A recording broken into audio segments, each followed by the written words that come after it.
'Twas Friday morn when we set sail, and we had not got far from land, when the captain he spied a lovely mermaid with a comb and a glass in her hand. Oh, the ocean waves may roll, and the stormy winds may blow, while we poor sailors go skipping aloft, and the landlubbers lay down below, below, below, and the landlubbers lay down below. Then 3 times round went our gallant ship, and 3 times round went she, and that 3rd time that she went around, she sank to the bottom of the sea. Oh, the ocean waves may roll, and the stormy winds may blow, while we poor sailors go skipping aloft, and the landlubbers lay down below, below, below, and the landlubbers lay down below. And now I must press another button to start the intro. There it is. Hi. Welcome. Greetings. Welcome to Channel Otherdoc. I'm Jim. I use he, him pronouns. And this is the finale of our short campaign of Alas for the Awful Sea. This is a game by Hayley Gordon and V. Hendro that's powered by the apocalypse. It is set in the British Isles of the 19th century.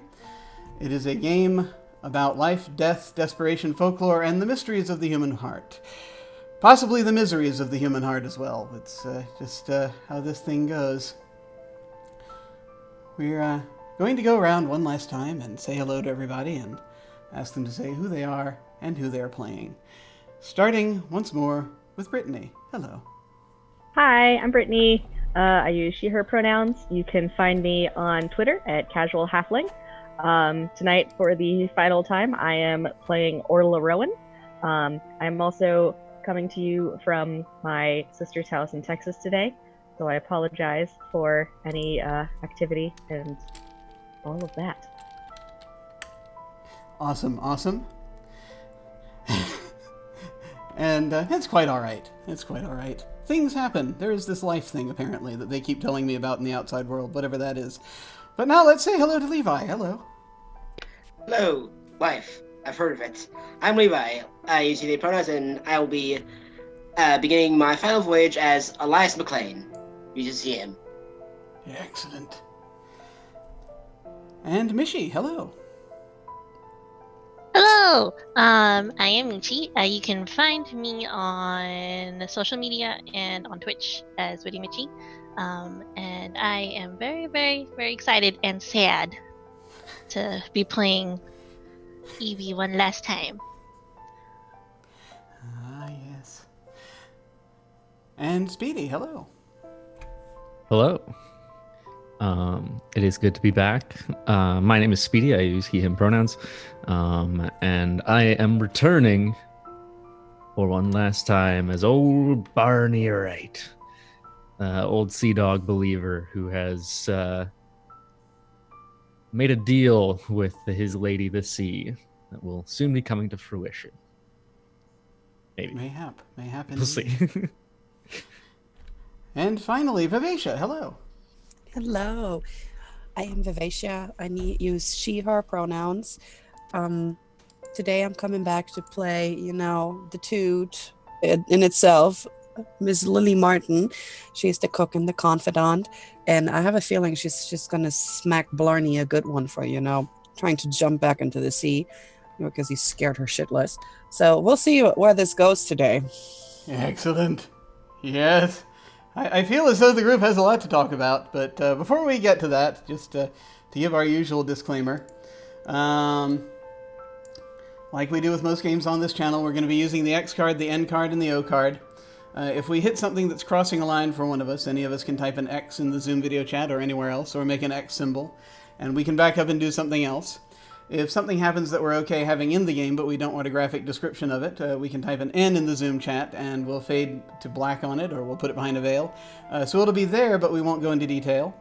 Finally, if we're exploring a topic or an area of roleplay that's particularly intense for us, but we want to keep going anyway, we can put an O in the chat to let us know we're okay and that we're good to keep piling on the drama. Something else we can do is put an O with a question mark after it when we're moving into a difficult topic, or if we say or we do something and then think, maybe that might have been a little too much, then everyone else can respond to that again with an X, an N, or an O, and let us know if we're still doing okay. So, Last time, what is it that happened? Actually, we have an excellent summary that was written for us not too long ago.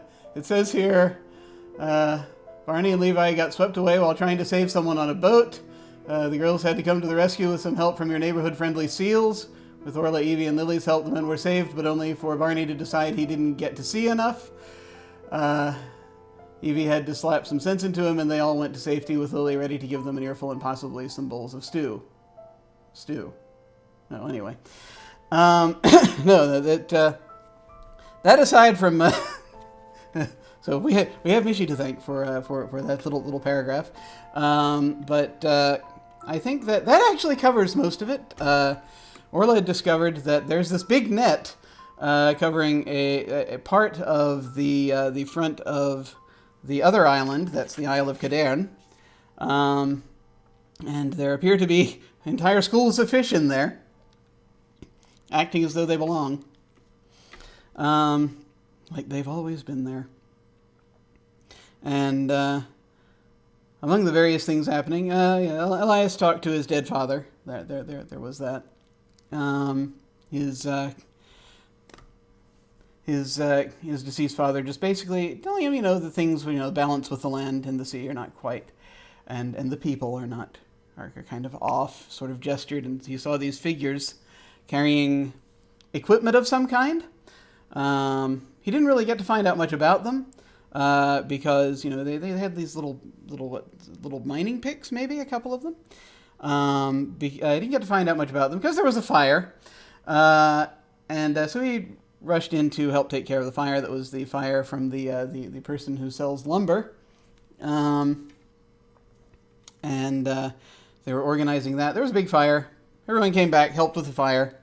And then eventually they ended up talking to, trying to find out more, because this was very obviously arson. They were trying to figure out who did it. They pulled aside the local head of the Church of St. Michael, Perrin Hammett, and they were, because who some of the crew knew, they were talking to him, and he eventually managed to crack and said that he thinks he knew who did it, although he was not something he wanted to believe. And it turns out that his assistant Emblem is kind of the head of a sort of a cult within the Church of St. Michael that sort of mixes in a bit more of the old lore. And they wanted to bring the fish back, because all the fish are behind the net apparently right now. The rest of them hightailed it out of there. So they decided to sacrifice the trade boss to the Straits, the area on the one end of the cove where it's very rocky, very very dangerous to go through. They had him out in a boat. They were pulling him along, and so the crew decided to go and try to rescue him. So Barney kind of communicated with the sea at that time, and the sea kind of asking what it is that she wanted, and she told him, you know what I want. Dived in. Elias dived in after him. They went presumably to try to help Roland Gardner, who was tied up in that little rowboat, and they all got carried past him. So Orla had to change in front of Lily, who kind of already knew, but then also the priest, Perrin Hammett, who maybe didn't see it, maybe saw it, or maybe saw it and was busy doing other things, like getting a boat ready to try to go out and grab some folks. But eventually, with Evie's, Evie managed to get the crew on their boat to actually come out and deal with stuff. Barney did briefly have a little, as Orla came out and kept them from going into the Straits, Barney had a brief little conversation again with the sea, and it wasn't exactly clear how things ended up. He wanted the sea to give back his daughter Katy, whom the sea had taken 20 years ago. But the sea said, I can't do that. I can let you hear from her, but I want your assurance that when all is done that you will come back to me.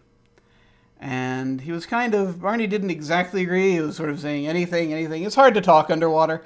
So there was rather a lot of that going on. And then he got pulled up from the boat just as he possibly saw. He felt as though something had happened because he saw someone else appearing for a second. But then he got yanked back onto the boat. And the folks from the ship kept him from the beast of burden, kept him from going overboard again. And then also they managed to pull him back. So I'm going to say, just briefly, that and things calmed down a little bit. A group of seals that Orla had summoned also were helping out, and they basically were taking care of the people. They capsized that other boat that had the couple of cultists in it. And those two cultists, Emblyn and her friend, who is as of yet been unnamed, went up and were lying unconscious on the shore. I'm going to say the legal side of this has been taken care of, briefly. The constabulary was summoned, and they came down and they grabbed the cultists, and they kind of saw that, once Gardner came back around and got talking, he was able to, point the finger exactly, they kidnapped me. And he was very grateful, but of course needed a little rest, needed to be looked after. They have there are a couple of doctors in town who are kind of gonna help look after him, because everyone has a little bit of water in the lungs, that kind of thing that they're dealing with. And I think the rest of you retreated to the ship. Now, my question to you is, do you want to... you folks have a lot to talk about. That was a thing that was said multiple times. So I just want to know, are you having that conversation still that evening? Or are you all you're dead tired anyway, so are you going to, sleep and have the conversation in the morning? Or are we breaking it up into multiple conversations? I'm easy. What do you want to do? And when do you want to do it? That's the question. Barney is not going to sleep. He will be sitting on the top of the ship, just sort of looking out at the ocean for the rest of the night. If anyone wanders up and wants to talk to him, they can, but that's where he'll be. I'm thinking that when we get back to the ship, the first thing Lily would do is kind of bundle up all the waterlogged dudes and, get them some grog. Or, whatever you call it back then, tea and, I don't know, rubbing alcohol to try and warm them up. Orla currently doesn't have thumbs and will need a hand getting back onto the ship. So that was my question. Do you not go and pick up your... Oh, wait, Lily has it, right? I have... No, the clothes are still on the dock.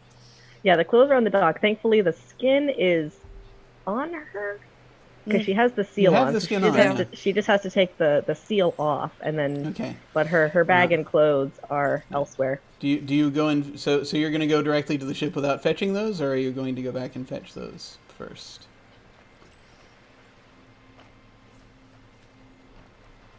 I'll just go back to the ship. I mean, it's clothes in a bag. All right. So are you walking onto the ship naked? I think it's more of a very distressed seal slapping the sides. Somebody better send a bucket down there. I mean, Barney is Barney's on watch. On the top of the ship.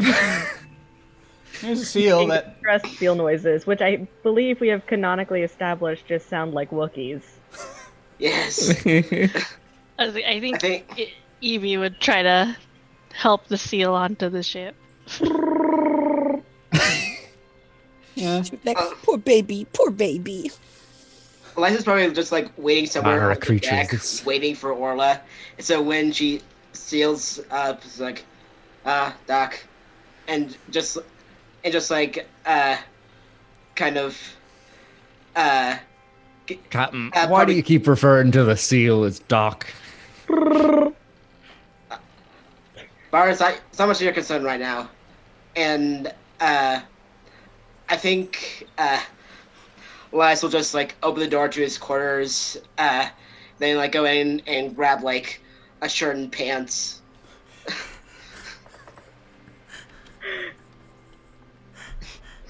So the question is if Orla accepts the invitation. Not many He crew takes- members are above deck right now, so they're not sure why. So they don't get to see the strange behavior the captain is exhibiting of getting clothes for the seal. But apparently they're bringing on board for whatever reason. The seal takes the clothes in its mouth and, with much grace, hobbles across the deck towards the surgery and then looks expectantly at the door, turns around to look at the crew, and then looks expectantly at the door. Just walks over, opens the door, waits for her to come in, close it. She gives the seal nod and then with all the grace of a couple 100-pound seal, flops down the stairs. So I presume you're closing the door after her, or... Yeah, just like closing the door, just kind of like basically watching after it, waiting for Orla to like knock or something. Okay. I am going to grab the captain by his collar and drag him into his quarters. Evie's gonna follow because she watched the whole thing and is like, something. Just let a seal into the surgery for some reason. Granted, the seal did just possibly save your life, but if it's the same seal, but Lily is just in the galley, rumbling around, getting stuff ready for breakfast, with just like cursing out everybody and everything and banging around with a little tear coming down and being like, bloody you stupid god, and why would you do this? Yeah, it's like 2 a.m. right now. She can't go to bed, so she's prepping and being mad. Yeah, no, that's Nobody fair. has to see her weepy. That's completely fair. We've all done some angry food prep at 2 a.m. Probably scrubbing a pot or something. Angry dishwashing. Yeah, I drag the captain into his quarters, Evie shortly behind. I'm not bothering to close the door behind me. And I just say, "Come, what in bloody hell was that?" Well, Barn, I was hoping to figure this out one-on-one with Doctor, but I told Doc you not Rowan's to trust her. I told you she wasn't to be trusted. Now she walks into her quarters with a seal skin on. You telling me she's a silky? Evie like interjects like, actually, she has a pet seal. Just saying. I'm not daft. You think I was born yesterday? It was worth a shot. yeah, you don't need to cover for her. I saw what she's able to do, the type of creature she is. You Is saw. that what she's able to do? You mean you seen her without You that seal saw? skin on? You Captain. mean you heard her sirens call? Look, that's not the bloody point. I think that's a point that we should address, Captain. Captain. In the doorway, Orla kind of sit back in wearing the captain's clothes, just like, "Oh, Captain, I found I found this in the surgery. The bloody seal down there, I got rid of it. It's all fine. What are we talking about?" Captain saw some stuff. Captain, are you dipping into some herbs? I told you not to go in that box. Elias with like a bottle of cognac or something, just like, listen. Listen, I'd like to know who's working on my ship, and Doc Rowan's been taking her strange walks on or off the ship, on land or out sea. I want to know what the bloody hell she gets up to, and now I know. I'll play poker. How long you known? Me? Yeah, you. Like 3 hours? What You did you sure? see? You've been awfully defensive of her this whole time. Listen, she's a vital part of this crew. Yeah, excuse me. She's a vital part of this crew, and I'm not gonna get out. I'm not gonna just heave her off thanks to your superstitions. I trust ya. But Not quite superstitions when they just walked onto our ship and took their skin off and put on your clothes. It now occurs to her that they are talking about her. And Orla looks very uncomfortable. Doc, I'm sorry. You've done some damn fine work tonight. Yeah, I'm sure you think that she's got some fine work. Orla slowly turns to look at Elias. I have my hand at my waist where there is a hatchet. And I'm just gonna say, you know, I'm familiar with the myth of the Selkie. The appetites you have, the men you tempt to your wills. Oh, is that what you've heard? Tell me what else you know of the Selkies. Well,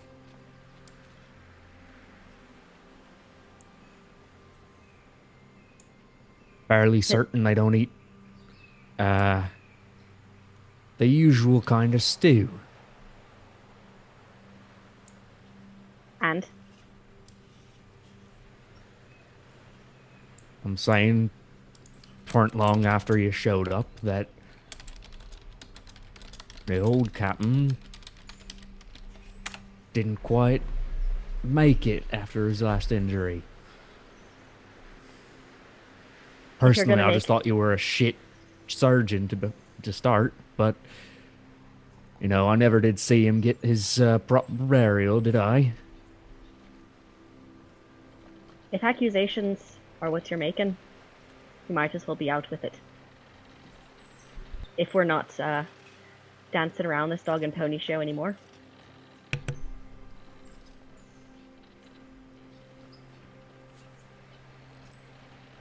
Cotton. Evie kind of like looks at them and scooches more towards Orla and is like, let's be fair.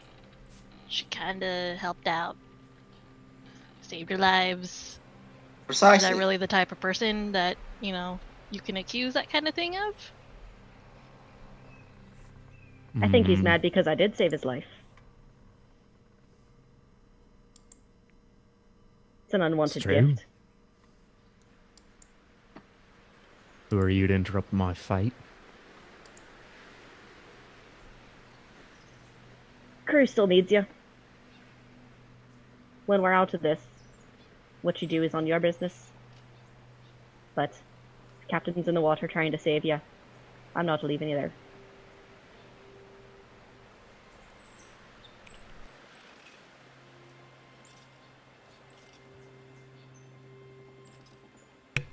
All I'm saying is, fish around here been disappearing. Sea ain't happy. And, whole massive swarm of seals came out of nowhere and stopped an offering to her. Aye. And I know where the fish have gone. Kind of. I bet you do. Not like that, you daft prick.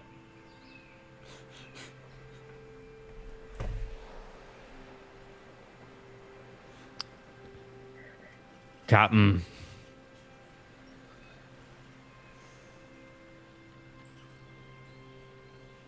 I'm willing to trust your judgment here. My word don't mean much when I ain't long for this world. So if you say she stays, she stays. But I'd warn you, can't trust these lot. Do you know why I'm on the ship, Barney? Easy pickings, suppose. You know how the myth goes. You see a beautiful woman. It's actually a selkie. You steal her skin, she marries you. That's the myth. Aye. That's what happens every time I go to port. That's why I'm on the ship. I'm not here chasing you. I'm the one on the run. Not because of my siren song. Because of you lot. So don't go telling me that this is my fault. I'm not the one that messed up this island. I'm not the one that took your daughter. I'm here making a living just like you. How do you know about her? Well, you're in the water screaming.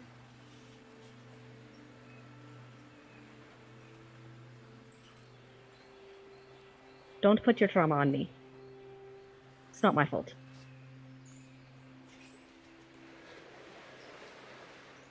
We are all of the sea. We all go back to her one day. I'm just a little closer.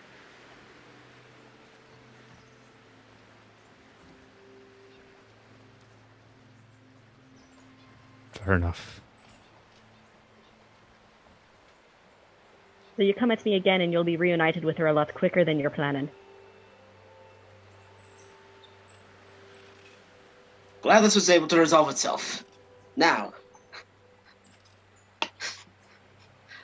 Dr. Owen, you said that you have knowledge of where the fishermen have gone to, something along those lines. Aye. Big ass net around the other island. Goes all the way around. Lots of, well, not fishers. They look more like, hired thugs. Now, why would that kind be in charge of the fisheries? And why does that island have fisheries and this island ain't got nothing?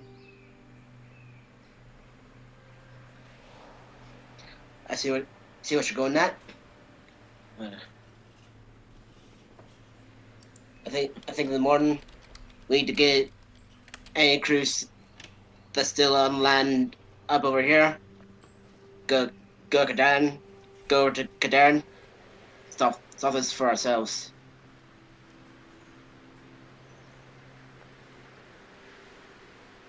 I know Vaughn. He might be able to listen to me.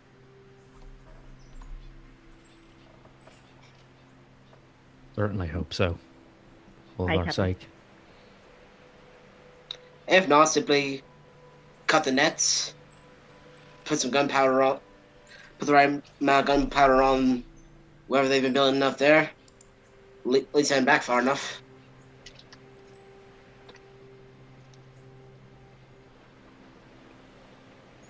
Suppose that's a plan then. When do we set sail? Ideally, the morning. New at the latest. I have a sale. They're gonna pick something up in the morning. Just saying. If we can just wait till they pick up their bags. You're still doing business and all this. I gotta sell my herbs and spices. The girl's gotta make a living. Who else is gonna cover for you guys when you need money? That's a fair point. I'm the one to disrupt you.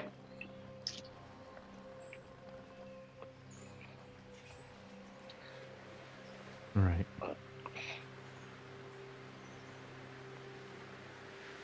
Nothing left to do then. Nothing left to do. Night. Right. All right.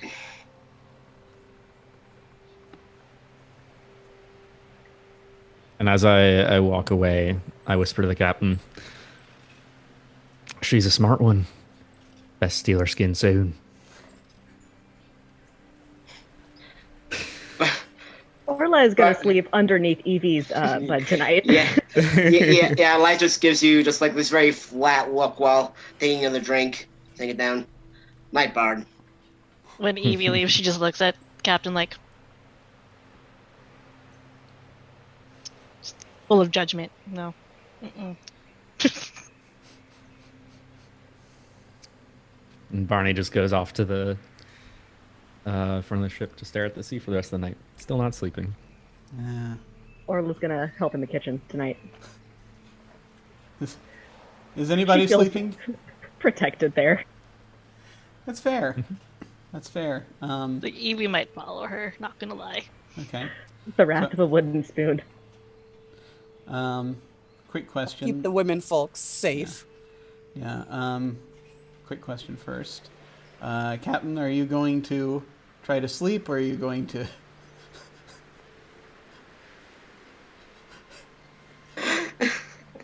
Don't going want to touch my skin. You're going to cognac yourself to sleep? Or what are you going to do? May. We'll call him A. We'll call him B.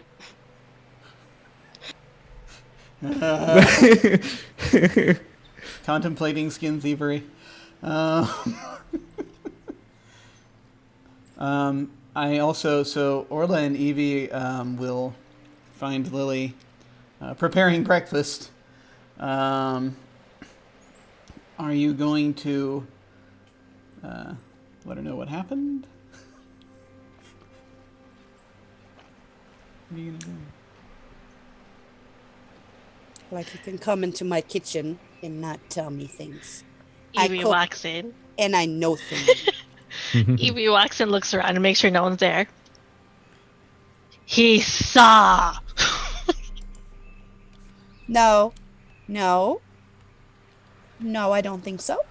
I don't He think saw. Look at what she's wearing. He saw. But apparently he followed me. Is what I'm getting at. so. That's one of the only times you probably seen Lily just kind of silent for a second. He followed you, and he saw you without your skin. As far as I know, there was a lot of talk of knowing what the crew does and how I go off on my walks. Didn't believe me when I said I was playing poker. Probably because I'm sneaky peeping Tom. shit at poker. We will have a talk about that tomorrow. Now, girls, come on in. You want some tea? Tell me all about it. Orla wants some tea. With some adult beverage in it. That's the sugar. I saved you some of the meat from yesterday. It was on ice. And she just grumbles under her breath when she gets the tea. This little booger, I'm going to talk to him. Looking at women folk without their clothes on, without their skin on. When she turns around, just all nice. All right, girls, just tell me, just let it all out. And we got to talk about Barney and the craziness. Oh yeah, he might kill me. Oh. I was talking about killing himself, but why would I mean, ideally. Oh yeah, he's a superstitious one. I'd rather he not die, guys, but you know. It was the whole point. That's why you smacked him silly. He needed that, though. He needed that very badly. He needed it, but he didn't want it. Oh no, menfolk never know when they need a good slapping. Right? And sometimes they, don't know when to not look at things. It's great. It's fun. When did he see you? How long has he known? He said about 3 hours. So I'm guessing when I, So we saw him after, and he didn't breathe a word of this? Ooh, that little booger. That's why he was telling stories. I knew he was not telling the truth. To be fair, he is taking it pretty well. Then I I'm am trying to impressed. take your skin, or I'm going to beat him bloody. Oh yeah, I'm gonna hide that in here for a while. Don't put it in anything. I don't know what effects that'll have. Also, it'll taste rubbish. Yeah, no, that's good. That's good. We'll hide it with my stuff. He ain't touching that. He learned better than that. So, I'm guessing we girls just continue raving and talking crap about men. Yeah, for the rest of the night. That's fine. Awesome. So, The only one who possibly gets any sleep is perhaps Captain Elias gets a little bit, but only through the use of alcohol. So there will be a mighty hangover when morning comes. When morning does in fact come, I'm imagining there is a bell that sounds for the watches to change. Basically, when the other mates comes and relieves you, and just kind of is gonna, every now and then a couple of the sailors have been just sort of like, I think they know well enough at this point to like leave you alone until you want to talk type deal. So I mean they'll I think the second mate's kind of a little concerned, but and is going to want to make sure you're okay, but he's going to keep his distance for now until you're ready to talk about it. But he does kind of do that thing where he just sort of gestures at and you sort of over his shoulder, and that generally means that he has set aside some of his rum for you, should you want any of it, in a special barrel where you folks put these things.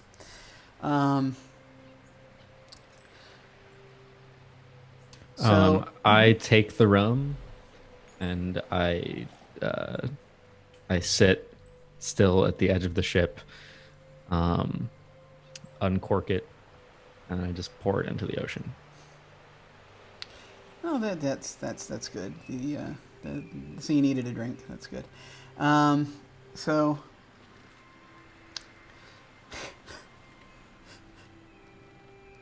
after a little while, you kind of one of the cabin boy is gonna come down. Let's see. I'm going to name him Gawain just to be annoying. Gawain comes down, and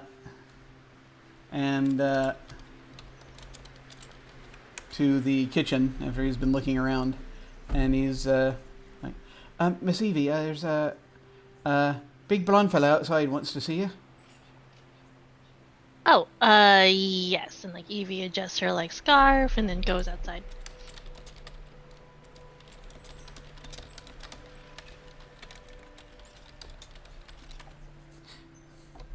All right.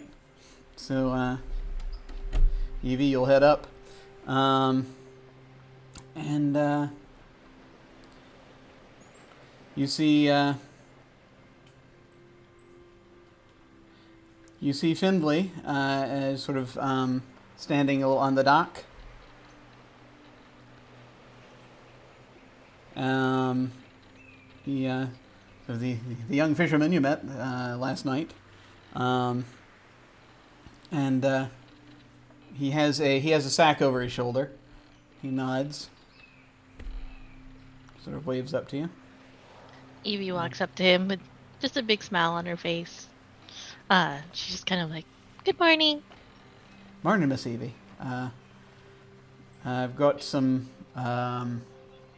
bread in here that might be of interest to you, provided we're able to take care of our business this morning. Yes, and so she motions for him to follow her to go to where her merchandise is. And he's actually going to be kind of following you, just as as you're sort of bringing him on board. He sort of is nodding. He's got this kind of smile on his face as he's following you, and he's going to say, "You like traveling this way, then?" Yeah, you get to meet new people. I get to see more merchandise and things like that. and this is kind of, I think, as you're getting down into the hold, he'll say, things are going to be a bit loud for a while, but after a bit, things are probably going to calm down. You ever thought about maybe hanging out, visiting for a bit? You know how long you're going to be here for? Evie just kind of looks at him, smiles, and then opens the door to where the merchandise is and says, I believe everything you're looking for will be in that box right over there. So he's like, right you are. And he will just sort of, kind of a little bit, kind of a little shamefacedly, he will go in there. And he's going to examine the crate. He sets the sack down. Actually, no, he's going to set the sack down, sort of off to the side, sort of indicating that you can look inside if you so desire. And he's going to go and he's going to look inside the crate and just, check a couple of things. She'll keep an eye on him and just basically, she'll even, take a peek inside the bag.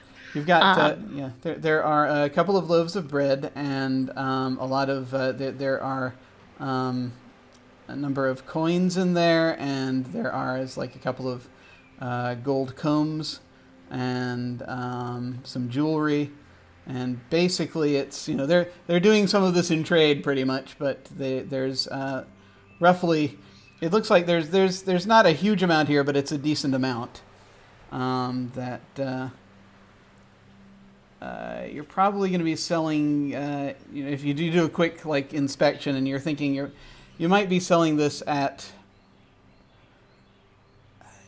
it's not going to be much of a loss, but it might be a little, you're not going to make, it's not really going to be a loss per se, but you're not going to make quite as much as you could have in another port selling these. Mm-hmm. But this apparently is all they could scrape together. Evie realizes that, but kind of just lets it slide after what she heard last night from the others about the situation that's going on. So she's like, they need this. So she just, kind of peeks over at him and just puts on her charm again, and she's just like, is everything good? There should be enough in there to, I heard there's going to be fireworks later on, possibly, so there's enough there to enjoy the fireworks. I presume that that actually is in there. Just let me know if there's anything sort of if there's any tomfoolery going on. Okay, and there's this will be very helpful. Yes, for that. Thank you so much, Miss. He nails the top of the crate back down, and he's like, right. We've got a few lads over. If you want us to come and grab it, unless some of the deckhands are helping. I would rather you strong gentlemen come down and handle this merchandise yourself. The deckhands are currently busy. We're going to be exploring a little bit more today. So. Oh, all right then. And he runs back up to the top, and he will sort of lean out and over the edge of the ship, and he will put his fingers to his lips and whistle. And this group of three other large burly fishermen will ascend onto the boat, and unless anyone does anything to stop them, they will come for that crate. I will say that probably, I'm assuming that Orla's kind of trying to sleep. And that Lily's probably still in the kitchen, either that or is probably getting the breakfast together for folks in the galley. Barney will probably see these three fishermen come up and join this fourth fisherman, and they will go down, and he will see them, and a few moments later come up with this crate of Evie's from the hold.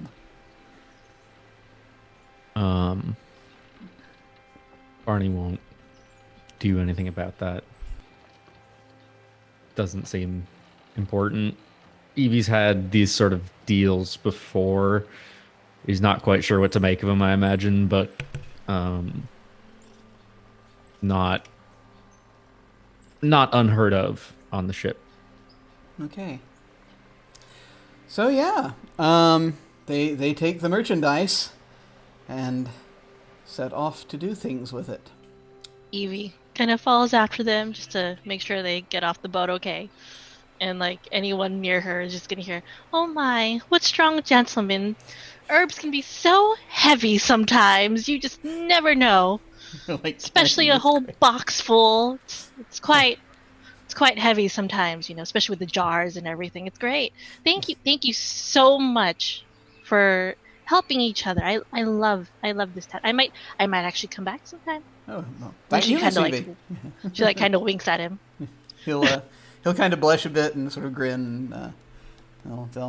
He almost drops his corner of the crate, and then he recorrects, and then they take the crate down, and now they have a crate full of very special herbs. Herbs and spices. And indeed, spices. Yes, can't forget the spices. The spices are important for the ignition. As Evie steps back on board, I'll just say to her, Good spice deal, eh? She'll just smile at him and then look him up and down and say, Did you sleep at all? Can't sleep. Whispers are too loud. Got it. And just keeps continuing to stare off in the distance. Did not look at you once for that entire interaction. She just kind of nods and, it's a little worried because she knows about the voices, and she's like, "All right, I'm gonna take a nap." Just kind of leaves. So, it's like it's dawn, so naps are probably happening. I think eventually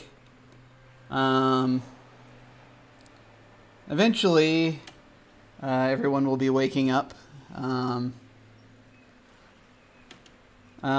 Elias, what are the chances that you had nightmares with seals in them? Fairly likely. Not nightmares, Yeah. sexy dreams with seals. I mean, it could have turned from one into the other. It's hard to say. Why can't it be both? It might turn into a nightmare because then he'll just see Evie, and at the end of it, like, This is really just a story To of go how from nightmare to sexy or sexy to nightmare, who knows? it's That's just the fun. story of how Elias became a furry. That's really all this whole series has blubbery. been. So I am a broken man. I'm gonna kind of assume that it's mid-morning by the time people are going to. Some of these folks are going to be waking up. I'm going to say, Lily, you've been you've fed people breakfast, and you've got the. I assume you sort of do like I assume there's like a time when you serve the meal, and then is everything else after that like buffet style, or is it Well, like I would think it's a big old pot of like gruel, Yeah. and if you come on time, it's gonna be warm. If you do not come on time, you can eat the congealed mess that she set out. Gotcha. So and make do with that. She's only willing to keep it warm for so long. Is there anything in particular you wanted to do post-breakfast activity, or are you just waiting for them to? They're under the impression they're going to be setting sail fairly soon, but you have a little time if you or anyone wants to try to get anything else in before you go. Yeah, I definitely have to go talk to Levi once my duties are over. Excellent. Yeah. So I will make a concession though, because he's family. I am not taking the rolling pin or the kitchen spoon. that's with me. good. That's good. That's noble of you. That's very kind of you. Yeah. I think you're probably. Also- I'm just trying to make sure we still have a captain left, and I So- still have a job. I think he's probably gonna hear you banging on his cabin door as he is rolling into consciousness. I feel as though that's it. It sounds as though she's hitting the side of your head with the entirety of this vessel, or a ship just about this size is hitting the side of your head. It's kind of what it sounds like or feels like. She's knocking on your cabin door. Yeah. You just kind of like, I'm coming. Why the hell am I? Lily, what can I do for you? So now we're heaping the sin of greed and sloth on top of the peeping. How much did you drink last night? I wasn't fucking peeping. You went after a woman into the woods and you watched her undress. How was I supposed to know she was just gonna hurl her clothes off? And now you're going to tell me you didn't keep watching even you were supposed to look away? I thought you were a better man than this. Listen, the moment that I saw clothes coming off, I turned away. Like, at least a semi-decent man.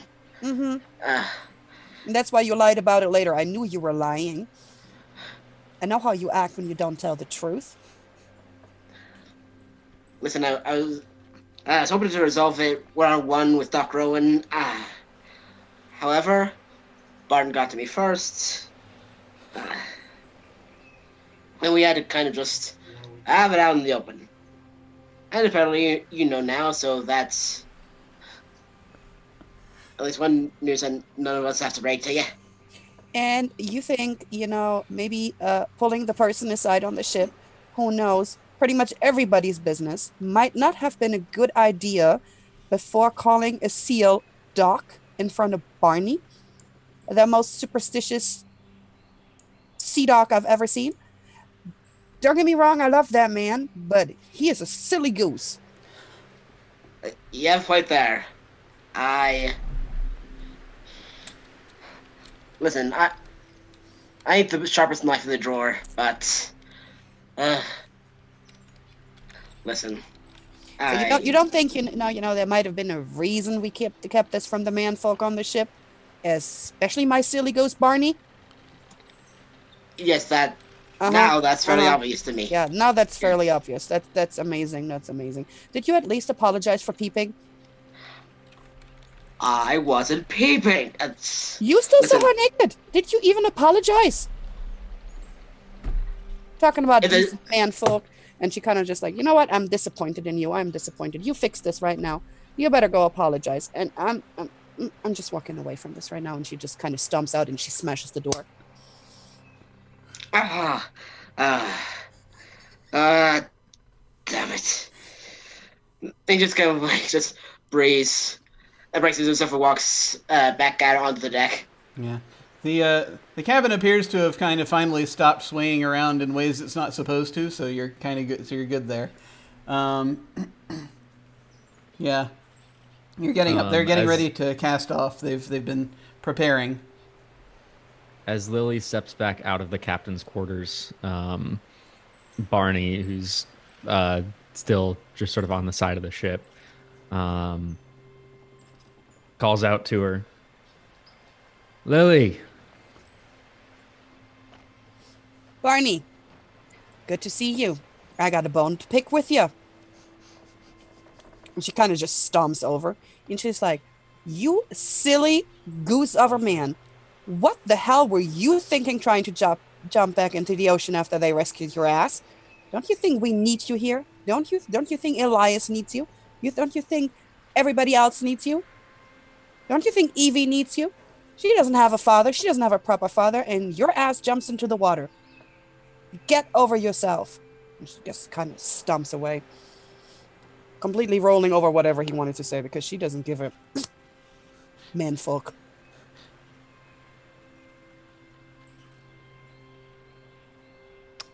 Doesn't say anything. Just keeps staring.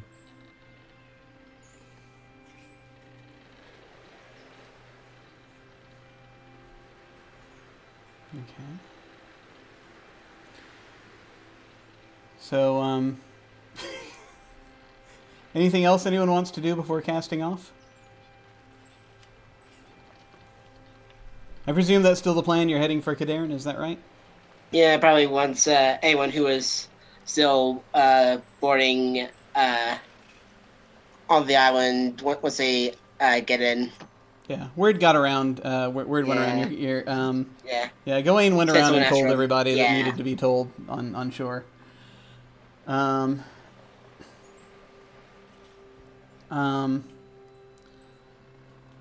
and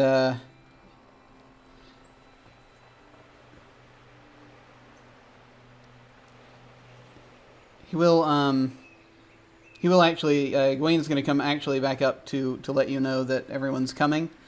And he'll hand you this little what shall he hand you?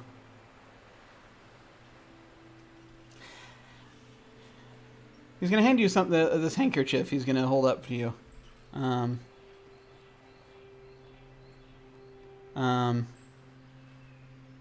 He said, Mr. McKay said give this to you. It's for luck. Thank you, lad. We'll just It is. It's one of his pipes. But it's one of the more intricately carved ones that has like a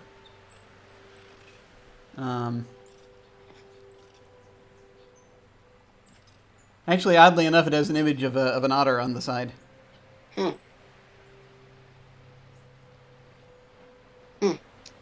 Fine work.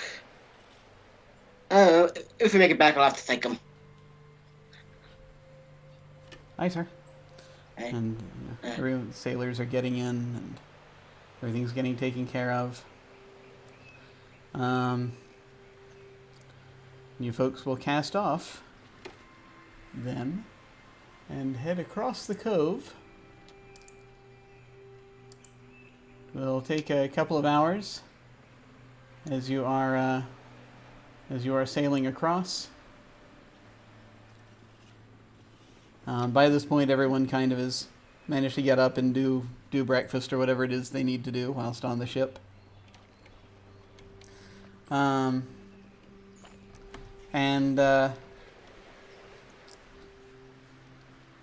you head in, you do see the... So for this island, the docks are smaller. There are not as many. This is a smaller island.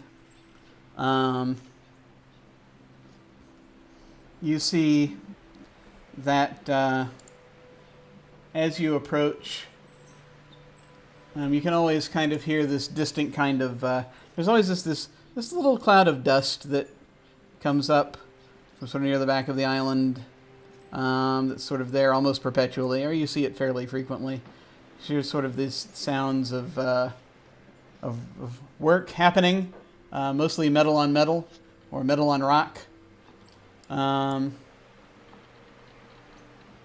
As something you do see that you're not used to seeing on this island, though, there are a few fishing boats. Not as many as there are across the way. But the ones that are here are a little bigger. They look like slightly bigger, more expensive fishing boats. Like one or two of them.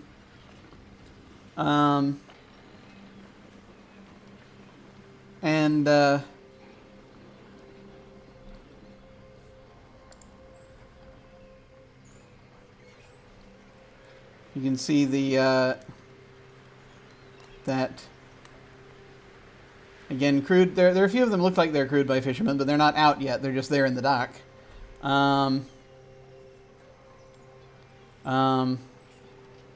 I should say it's really more one big one and then a couple of smaller ones. Really, that's more what you're seeing here.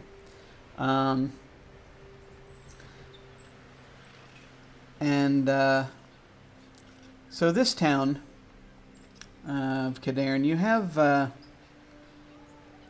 similarly there is a harbor master for this, who's probably going to greet you pretty quickly as after you pull in.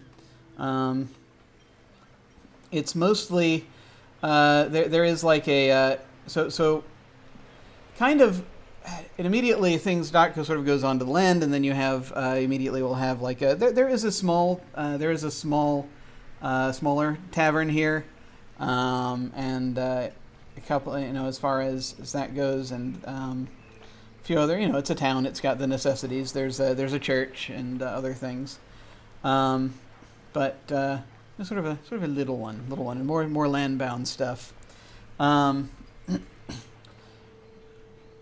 Harbor Master will tip his hat as you all are coming in, and sort of from the deck down below where you're sort of your men are setting the gangplank up. Permission to come up?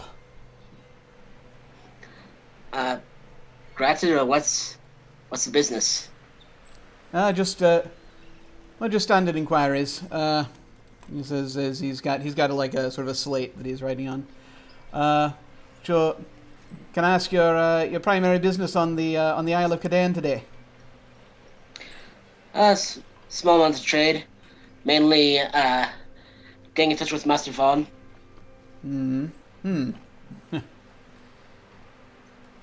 Well, good luck with that. I must say. He's sort of just very ticking boxes, basically. You be doing any trading while you're here?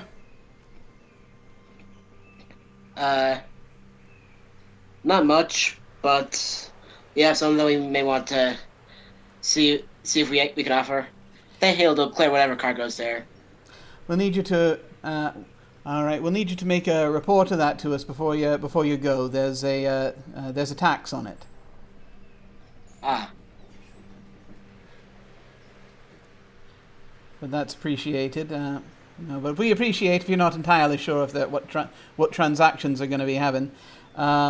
Anything too large, we are going to have to inspect before you bring it onto the land. I don't think we have anything that's too much trouble, at least to my knowledge. All right.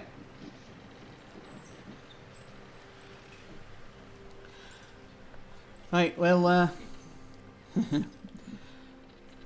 well, best of luck to you then. And he tips his hat. Well, okay. My office is over there, should anything be needed. And he sort of points over to a little building that's sort of off the edge of the docks. And we'll head off.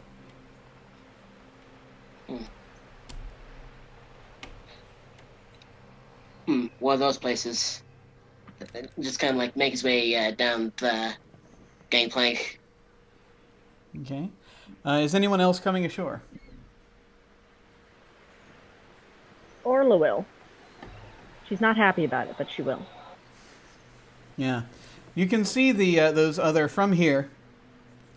Anyone getting sort of on the ship looking out can see these other sort of small little piers that are off in an enclosed area, off to the side, away from these docks, where people seem to be out doing. I mean, they're like, a lot of them are sort of cages that you'd normally associate with crabbing, going on, but they're sort of lowering that, and there are a couple folks with smaller sort of rowboats or little boats out there, fishing.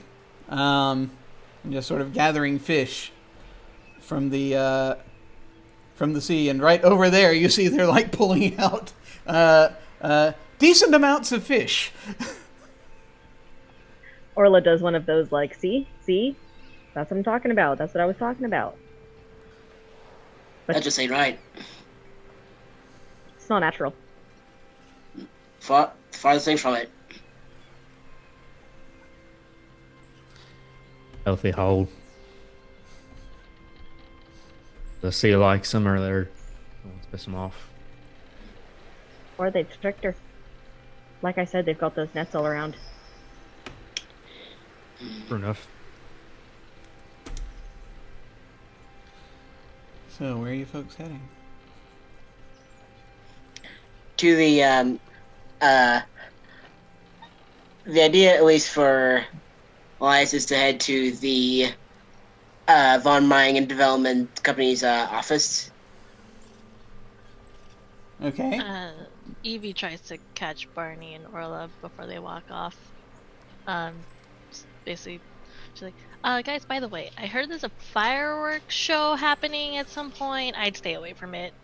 It's not that entertaining. I heard it's not that great, you know. What's a firework?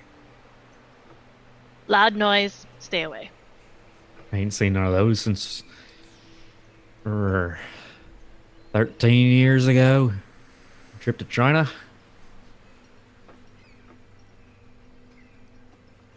Not a bad sight to see. I'm guessing Lily would be trying to head somewhere where she might buy some fish for the galley, and so to see what she can see. Yeah, there is a market. It's a town, so they do have a market. She would drag Evie with her too, because she's the trader. I have the money. That's really what it comes down to. She got the money. She got the face. I got the attitude. So that's fair. We're playing bad cop, good cop. I think Orla would go with the girls. Okay. If it's splitting into two groups. Sure. Barney's going off on his own and just sort of sticking to the shore. Okay. And is gonna be like investigating some of the nets and stuff that seems to be new here. Okay, cool. So I think the first thing the first little group we're gonna go with is Lily and Orla and Evie. That you're gonna come out into this area. This town does have a market square. It looks like they're this island. Let's see. Yeah, they have. It's a smaller market square than on the other island. But some of the buildings are newer. Among them, it looks like there is a fish market opening. It specifically says fish market. And a couple of, and the other sort of standard kind of stores. There are a lot of. It's not quite as open and friendly a market area as the one across the way. I mean, the people are still, they're people. But I don't know. Evie, have you ever tried to sell anything here before? She probably has. Like, she has the kind of attitude where, like, anywhere she can make money, she's gonna try and make money. You will be aware that there is a licensing process for folks who want to sell things legally on this island.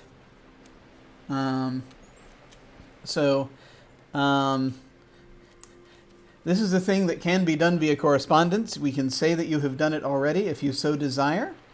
But that's up to you. This is one of those things that does involve dotting I's and crossing T's. Jumping through a few hoops. I'd like to say she's done it before since she's been on the other island before. Sure. So, like, just to kind of cover her bases for the next time she shows up type of deal. Yeah. You check in with you can easily sort of check in with there's an office on the way in. You can check in with just to make sure your papers are up to date. They look at your papers and you're good.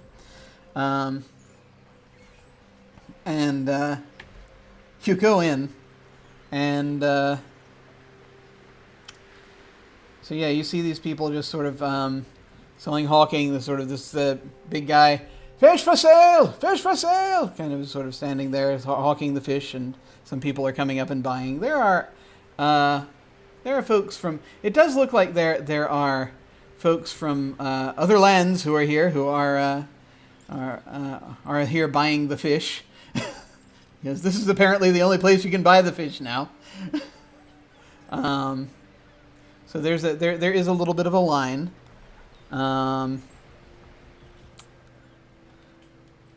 You folks going to basically just stand in line and buy the fish, or is there anything else you want to do whilst you're here? I mean, how does it feel? What's the vibe here? It's like, are we walking in? Is it like hustling and bustling, or is everybody kind of down? Is everybody kind of ready to fight? What's the? Everybody's kind of. It's not. It's kind of like everyone's busy. So people are running around doing things. There's a lot of business being done here. It seems fairly serious business. It's not like, a life and death thing. No one's terribly overly worried here, it looks like. It's sort of the basic read of the situation. Do you want to actually read the situation? If you consider this a charged situation, absolutely. That was kind of what I was getting at. Yeah, I think it's charged enough. All right, let's see. Brains, right? Yep. Brains. Okay. So you get 2 questions. All right, 2 questions. Let me look at it again.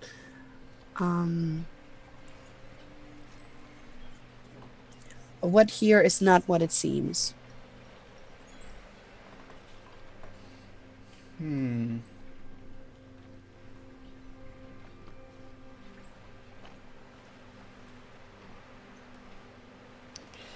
There is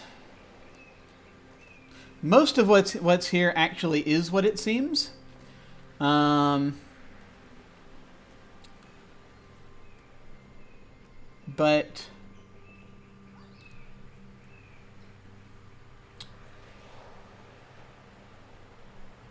there's this undercurrent you're kind of picking up of people being like, it's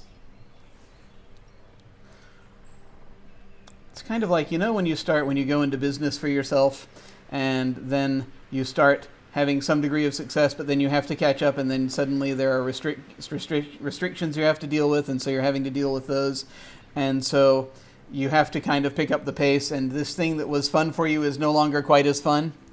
You're getting a lot of that. You're getting... It's kind of like the products are a little bit detached from any sort of pride that the people might have,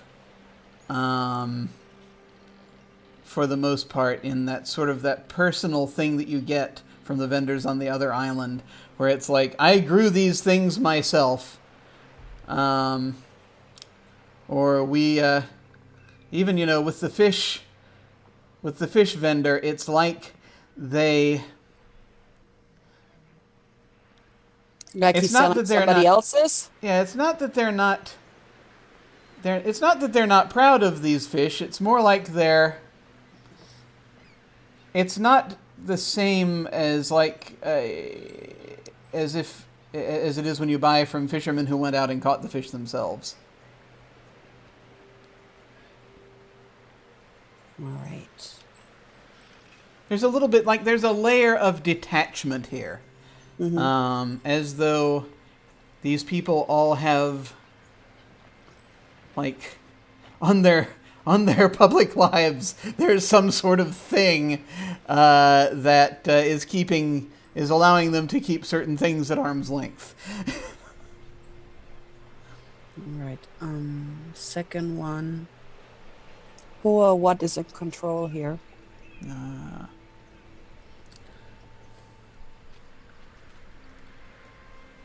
You're going to sort of looking around. You will see eventually, after you've been here for a little while, you see some people kind of 1 or 2 folks walking around with little notebooks that they're writing in, and then you see those people at one point converge when this woman sort of walks into the edge of the area, the edge of the square. She's wearing, again, sort of worker's clothes. She's wearing a shirt and trousers, and she actually is wearing a vest and a hat this morning. And they go up and they talk to her, and she's very, just kind of sort of noting things in her notebook. And So that's the one from the building site, if I remember that right? Is the one from the building site, yes. All right. Did anybody make a note of what's her name is? I don't think you've heard yet. I don't know. Wasn't somebody asking after her? Wasn't Elias or Maybe. Evie asking? Because I thought you were talking to basically your uncle and asking about that, or was it you asking for that? I was referring to just have the name Griffith Vaughn, which this person isn't. Though I do have I have a guess on which nerd NPC this is, but I just know that I want that notebook. Oh, that's the note. It's right there. It's right there, and she has it. So She's it's writing things in it. Orla, look, she's right there. And it looks like she's in charge. And all these people, they're not really proud of what they do. It's like somebody's been loading the dice, and you're not really proud of your luck. I want that notebook. I know you do. Might want to see Evie. You got any ideas? Maybe she liked beautiful women. Well, that would be kind of Orla's territory. We got 2 of those. You mean 3? Nope, I'm the toot. I do not think she loves the attitude. I do not think that is. Nope. So.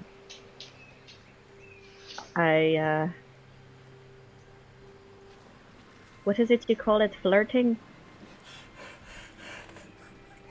Yes. Is that what we should try? Yes, but that is exactly the reason that Evie should do that. Evie just kind of because that's what we call it. Evie kind of wants Orla to try, but she's like, no. I can flirt. You can distract. Evie can flirt. You can be sneaky and see if you can take her notebook out of her pocket. And if it goes wrong, I can distract. Question: is anyone selling beverages in the area?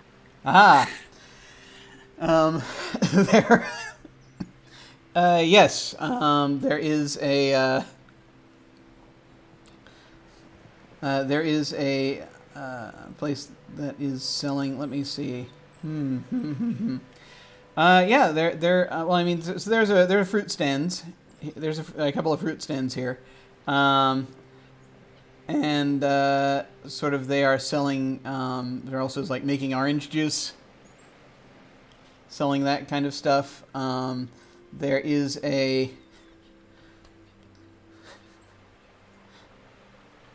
to think, would there be the equivalent of a liquor store here, basically? Juice is fine. Yeah, I think that it's mostly juice. But I think there probably are a couple of places that sell alcohol, but they are very specifically zoned, so they are probably not in the market square. Like Evie is not always carrying whiskey for Blarney around. I mean, it's fair. I mean, she's just trying to help a guy out. She probably got a flask somewhere hidden on her, like orange juice. Would fish blood suffice for your deeds? No. That kind of flirting. Evie just kind of slowly walks away and goes and buys a cup of nice juice. Try. Nice Orla try, girl. slowly puts her own flask away. So Evie goes and buys juice and kind of starts to approach the woman with the notebook. All right. You catch her kind of as she is turning and she's heading. She's starting to head back out, and she turns and she looks at you. Yes, can I help you? Oh, I'm a merchant, and I'm just noticing like it's so exciting seeing everything flourish so well. She kind of takes a sip of the juice, like this is amazing. Like with all the fish and the fruits and everything. I just wanted to, just let someone know how much I admire like this system. Thank you. Very Like, well, we try to keep things as a well-oiled machine around here.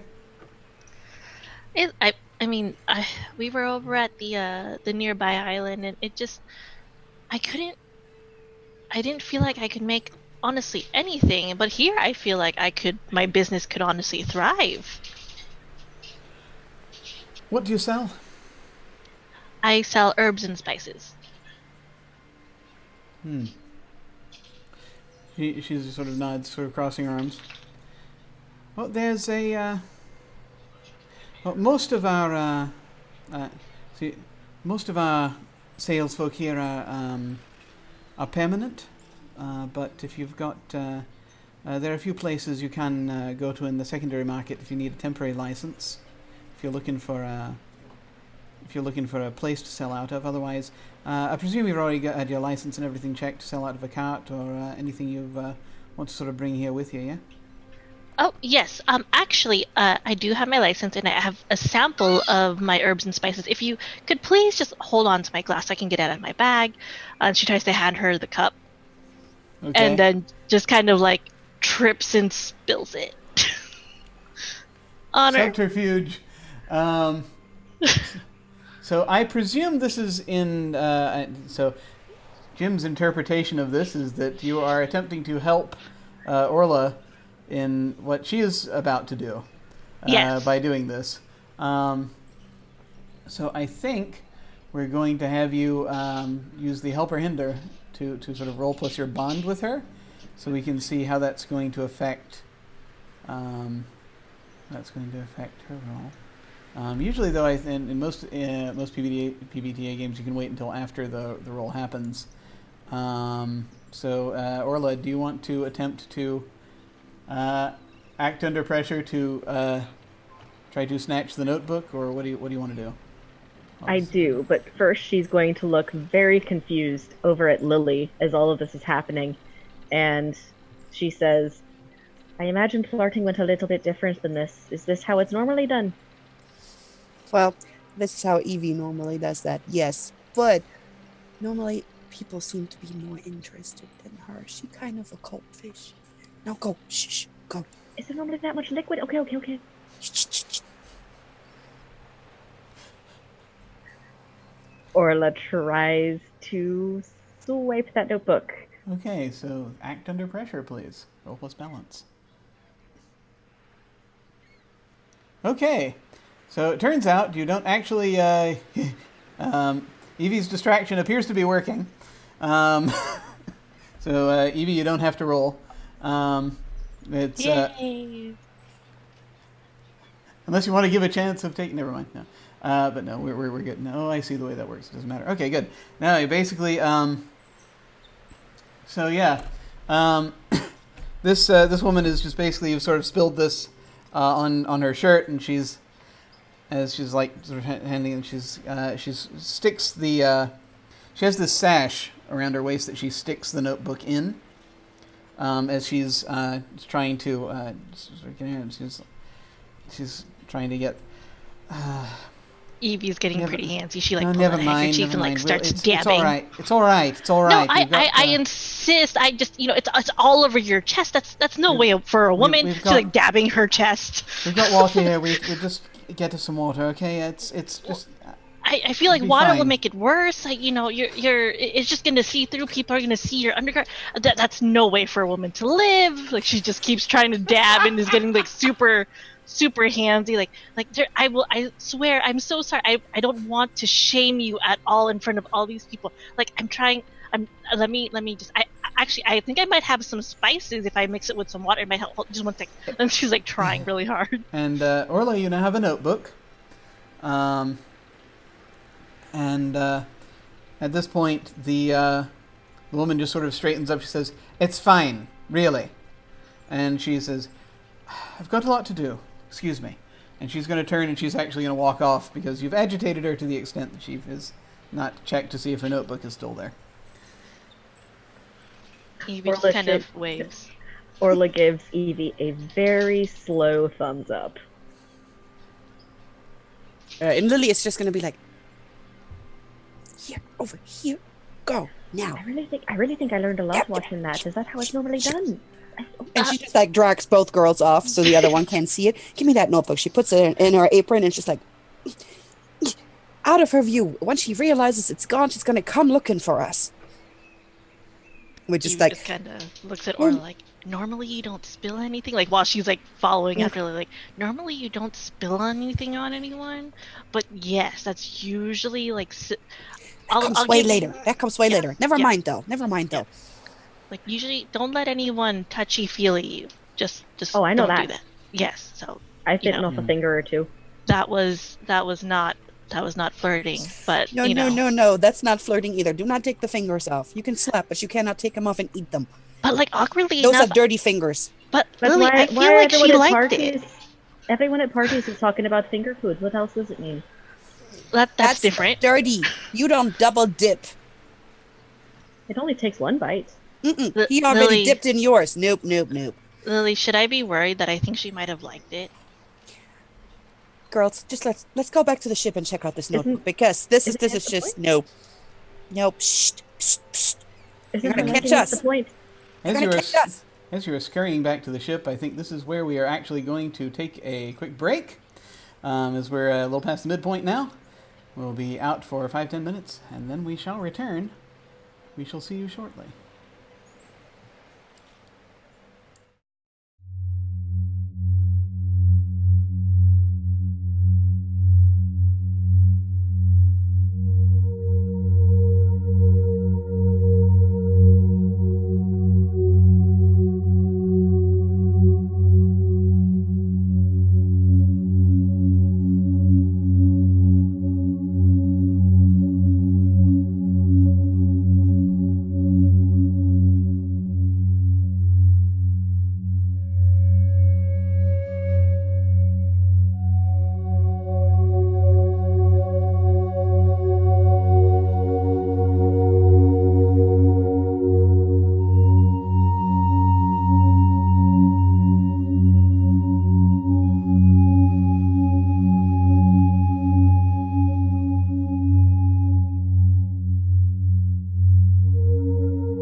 we have returned. We're back. We're back at the docks of the Isle of Cadarn, and I'm going to go over to Barney, who is checking things out. Is there any particular strategy you wish to employ as you are checking things out? Yeah, I mean, I'm just sort of sticking to along the side of the water. I'm trying to see like the like along where the nets meet the shores, or where this gate is, if there's anything sort of out of place or interesting about those things. Okay. I mean, besides the fact that they're there in the first place. Yeah. So yeah, you can inspect, but there's like the net's on one end of the beach, and the gate you can see from the other end of the beach. There's still a bit of distance between here and there, but you can actually see the gate from the end of the beach where the rocks start. I think I'm going to ask you to read a situation. So you're going to roll plus brain, and let's see what we get here. Okay, awesome. I just need to check something here. Let's see. Not great. Okay. Yep. All right.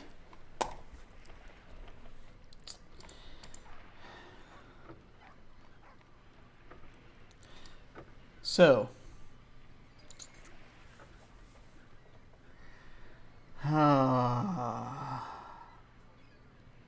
Yeah.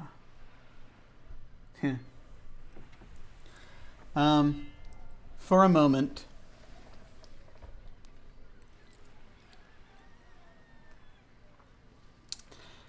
I'm going to tell you a few things that you see. Okay. Initially.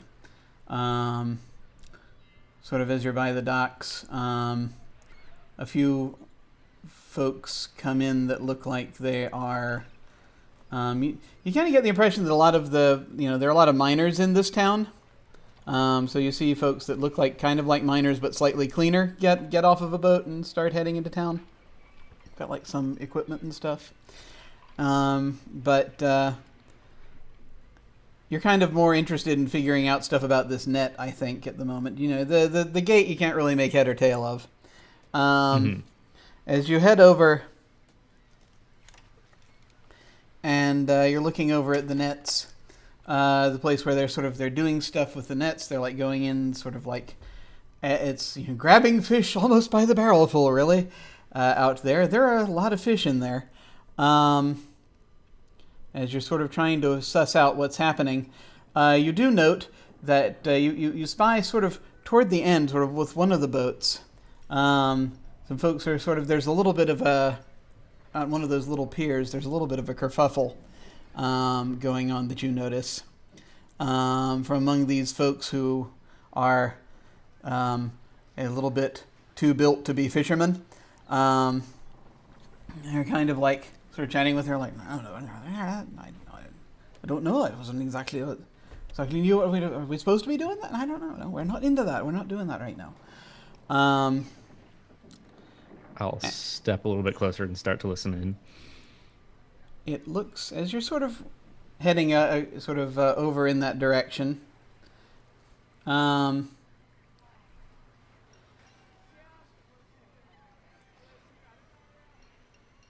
do note something that appears that you sort of see there's a rowboat type. Well, not a rowboat. It's a little bit bigger than a rowboat. There's a boat behind them, and they've just they're looking through the contents of a net, and they're just sort of like, and this is this is actually isn't. It's like, don't know how it got in. I don't know. It's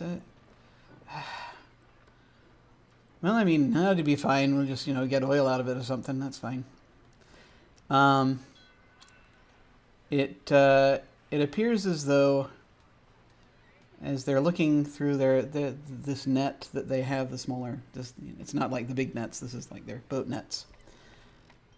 You can see it looks like you can see there is a seal in there.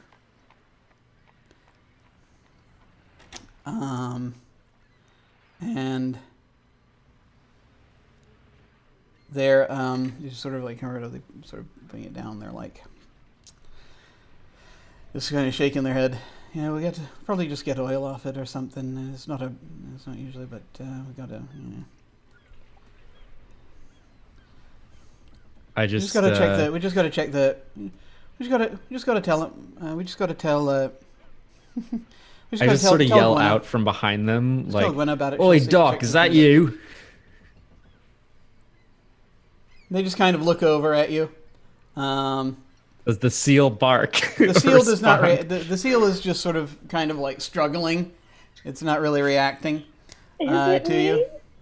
It doesn't. It's not responding to Doc. And they look up. These guys just sort of turn. They're like, "Hey, what you doing out here?" Wait, sorry, you ain't the Doc. They sort of look at each other. Do we look like surgeons? Don't know. Truth be told, I've only seen a couple of them. No, old fellow, we're not docs. All right, no worries. What you doing there? He's kind of sort of looking back and forth and just like, just loading stuff in. Kind of stuff. Why do you ask? Curious. I know these seas pretty well. And just, they're kind of.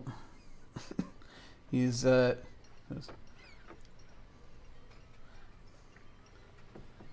fish.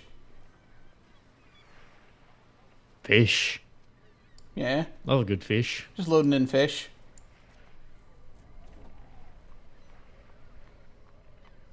It's we got a decent haul here. Just got back from Northern Ireland. You got nearly the haul you got. They just sort of look at each other. They shrug. Yeah, we're doing all right.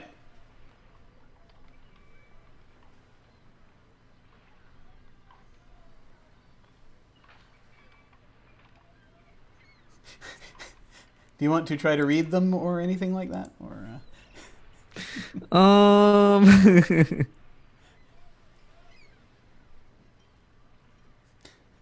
Yeah, I'll try to read them. Okay.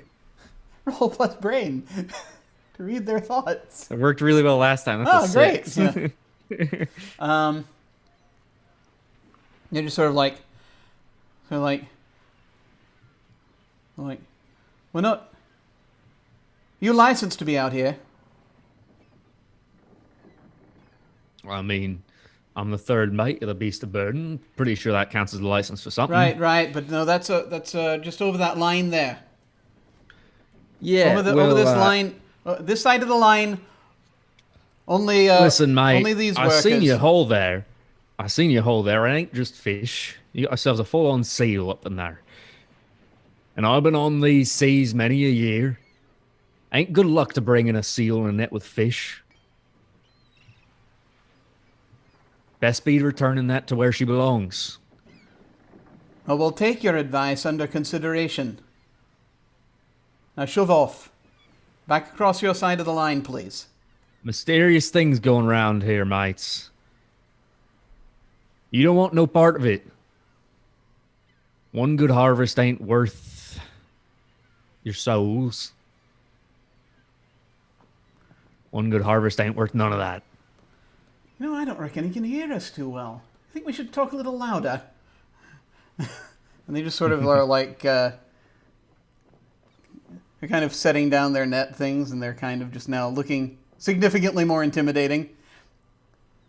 As they are, Talk as loud as you like. Okay. The sea won't hear you. Sea's got her own intentions. She hears your actions more than your words. and they're just kind And of, you they're don't approaching want none you. of that. They're approaching you menacingly. I would like to attempt righteous censure. Ooh. When you use your faith to publicly discipline or cast out another or cause them to conform, roll plus brawn. Yes. Let's see how this goes. 9. All right, so on a 7 to 9, they choose 1. So repent and apologize for now. Change their public face in line with your words. Withdraw from the situation or community, raging and cursing. Ooh. Let me just look at this real quick. Righteous Century, yes.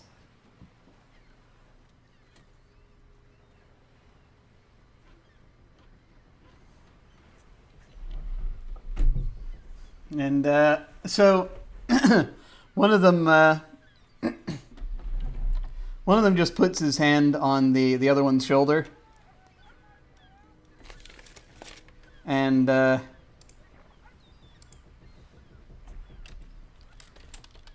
he says, "No, it's all right, Charlie. We don't want trouble." And just sort of are kind of looking. He's an old man. Let him be. They just kind of look at you, right, and they're like, and kind of look at each other, and they're like, "You don't want to be out. You don't want to be out here. You don't want to be out here just talking that amongst folk, old man. It's not good for your health. Sorry. We got work to do." So that's why I was looking for the dock then. I walk off. And he turns and sort of like, honestly, there's him. And, and yeah, I would just like to walk back over to the nets. And I want to try one more move that I have that I've been wanting to try. Oh, yes? Which is the sea speaks. Whenever you handle or examine something interesting, roll plus beyond. Ooh. Okay. Yes. So what are you gonna pick up and look at? So it's a 9, so I get to actually get answers. I just want to look at sort of the like base of the nets where they sort of come to shore. Okay, so yeah, you're at the so you're at the edge, sort of like you're right on the line, basically at the edge where they come up and they're hooked on, and then the docks are right to your right, and you are looking down at the nets, and you get a question. Looks like, yeah. I get one question.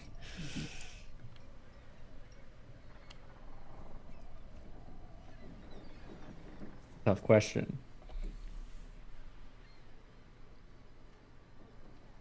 Who made this? And don't just tell me some random sailor. A very specific random sailor. No. No, who made this? So the net itself looks fairly recently manufactured. But you kind of are looking down and you see that the hook is sort of this edge is sort of attached to a hook, and there's this kind of a locking, sort of a snapping, a hooking mechanism that tied to the end of it, and it looks like it was kind of forged very specifically, but there is kind of just sort of looking at it, and you sort of kind of look behind you. You see that there's behind you. There are a few crates, sort of sitting on the up against some rocks, and where you see that there are a couple more of these hooks kind of sticking up out of it, and on the side of the crate, it does in fact say Vaughn Mining and Development.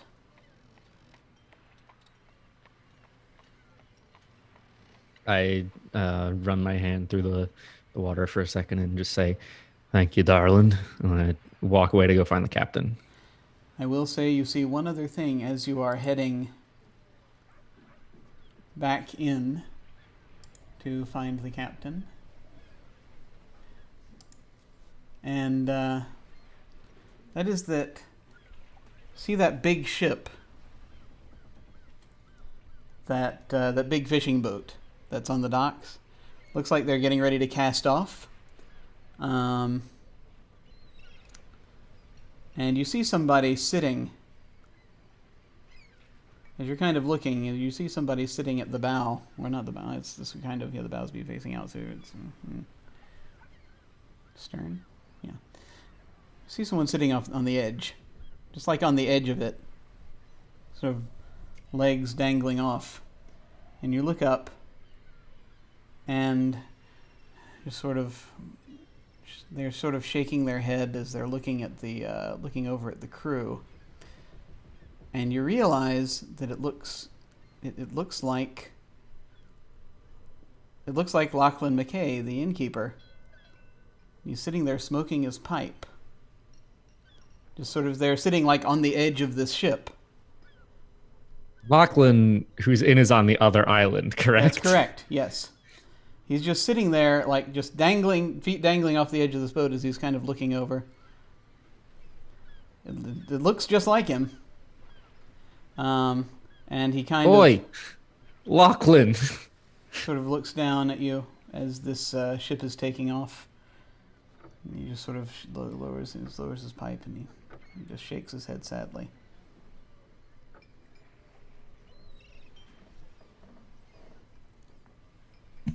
And can I like read someone's intentions from that?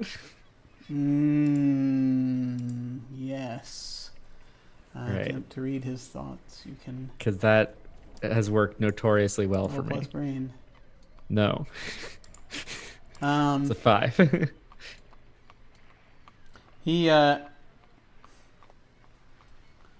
see him just sort of smile at you sadly, and shaking his head, and it's like sort of the wind blows a little bit of sand into your eyes for a second, and you wipe it out, and he's not there anymore.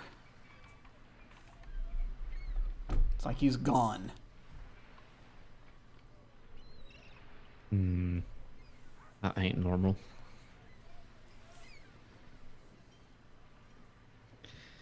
It's a confusing place, darling. I just say to the sea, to the air. Yeah. And now we're going to shift over to the person you perhaps are still looking for. We're going to shift over to the captain,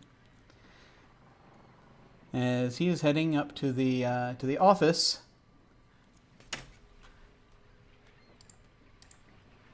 of Vaughn Mining and Development Company. You have to go a bit of a ways. There is a, past the kind of residential district to, it's really more closer. It's closer to the other side of the island. It's closer to where the mines are, and there is a path leading up the side of this this hill, up toward an almost castle-like looking manor, which is where Vaughn lives. But down here is the office. It's this big building where there is sort of a registration area, as it were, inside this sort of building is registry, where they come in. You see these miners coming in back and forth, bringing in, hauling in all manner of things in sacks to be weighed. And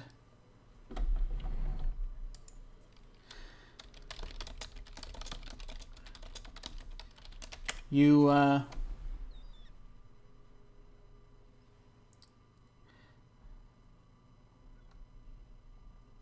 you head up, and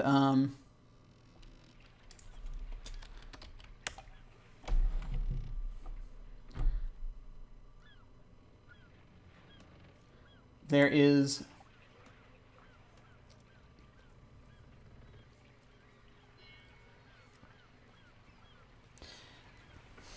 a it's basically this. There's this long table. There's kind of a high counter that the assayer is standing behind. Just sort of coming through. It's this older fellow wearing these just sort of with these heightened spectacles, basically, that have the different sort of little magnifying bits on them. He's wearing them just sort of above his eyes, and he can pull them down. As you see, there's this line of a bunch of folks already sort of coming in. And say, yes, can I help you, son? Oh, yeah, yes. I'm hoping to go see the boss's office. I'm Captain Elias McLean of the base of Barton, and my folks are old friends of Master Griffith, and I was hoping to have at least touch base with them while we're in the area. And if I may, I do have a move called My Reputation Precedes Me. Now this I'm not entirely sure if this will work. I need to actually read the thing. So it means someone important, so if this could, if you still got me roll, this could be a persuade or whatever. Let me see. Let me look at the thing. Character sheets. Is this off of your Yeah, the given move from the captain. The captain. So the captain's move. Yeah, roll plus balance, and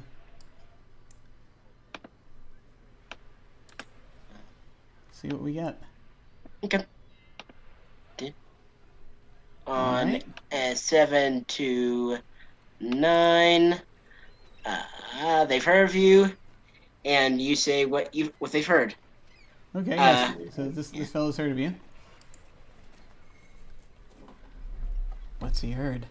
I think kind of as the way he introduced himself, just families have a history, and that I mean it's possible that they've done some trade with Vaughn M&D directly, but just knows that what I'm saying is the truth, and that there's some knowledge there. Captain McLean. Ah, yes. Okay. Yeah, I remember you. It's been a few years now. Oh yeah. Yes, sometime. You want to talk to well, if you want to talk to Mr. Vaughn, everything's going through his assistant now, Gwenna Daniels. She's got to have. Surely, I mean, she'll have space for you though. Understood. In his schedule, he's been seeing a lot of folks lately, so I don't know if they'd be able to get you in, but maybe. I'll be sure to talk with her. Any idea where she'd be? I think she's supposed to be off. She should be heading back here, and in just a little bit. She's she's doing her rounds. She's down in she went down to market, and so she'll probably be back. Should have been back by now. Wonder what's kept her. No idea. But I mean, you're welcome if you want to hang out here a bit and wait. You certainly can. Yes, that'd be great. Thank you. All right, and he kind of gestures. There's some chairs. Goes wherever to. Just takes a seat and just twiddles his thumbs for a while, I guess. Yeah, he'll say. He will after a few minutes he'll finish up his business and kind of he'll come down and he'll start basically kind of telling stories a little bit just of because he does just of people that you mutually know, that kind of thing. Like, have you seen this person? I know this person. This is, that kind of deal. The usual. I think that...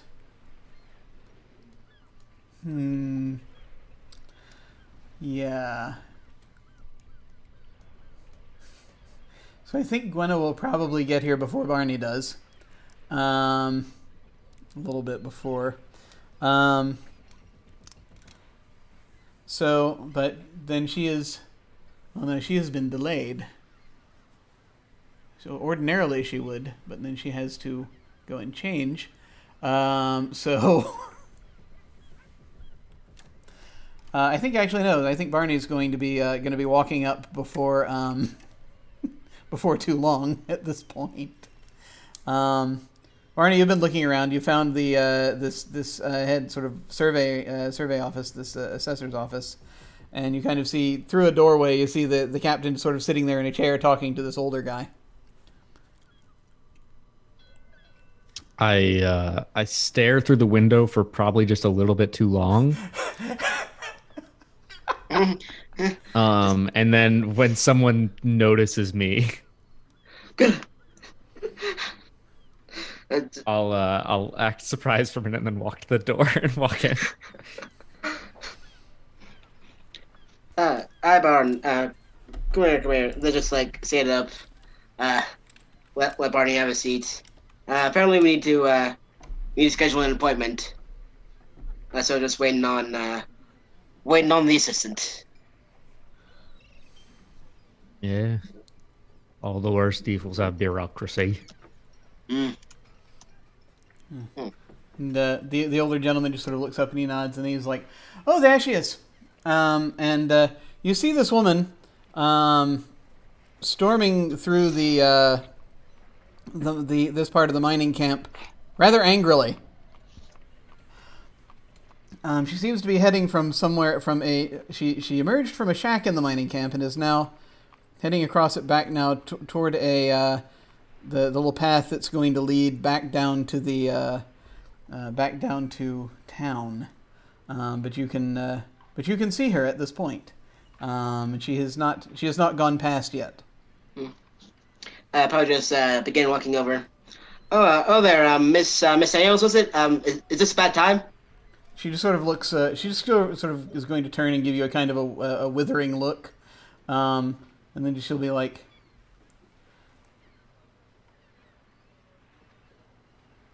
"I've seen you before." Oh, yes. Coming in yesterday. That's it. You're the captain of the Beast of Burden? Aye. And she just sort of is kind of like, she's like... And third mate. Barney Wright. Nods. I'm looking, and she says, I've got some things to take care of at the moment. Do you, was there something you needed? Oh, I was hoping to schedule an appointment with Mr. Griffith sometime, but it was too much trouble. Right now, we can we can hold it off, but not by much. I don't think you. Have you seen Lachlan McKay lately? Are you asking her this, or are you asking... Yeah, out of nowhere. Just completely absurd. Who? Barney is not doing well. Lachlan McKay runs an inn. I don't know who you're talking about. Never mind then. What kind of business you going to? Doesn't matter. Look, Mr. Vaughn is very busy. I don't know if he's going to have time to see anybody right now. And she's kind of looking. Is there like a message or something you need to get to him? Not really something that can be summed up. It's I'll put it in short. The sea is angry, and You should stop whatever the bloody hell you're doing. Okay. That's my words, not his. It'll be just a few minutes at most, honestly. So I feel as though we're heading toward a move here. We can either attempt to read or manipulate her. I think probably we're heading toward manipulating her to try to get her to get you to be able to get you onto the list. Basically, get you in there to visit him for a few minutes. So I think we're going to head in that direction. So she's going to ask you for something. Let's see, what's she going to ask you for? Wait, I have stuff like this written down. They want. What does the company want? Gotcha.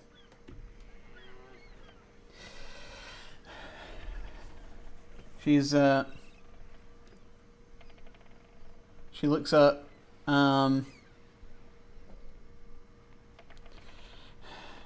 You do transport, right? That's our main business. Well, I'll tell you what.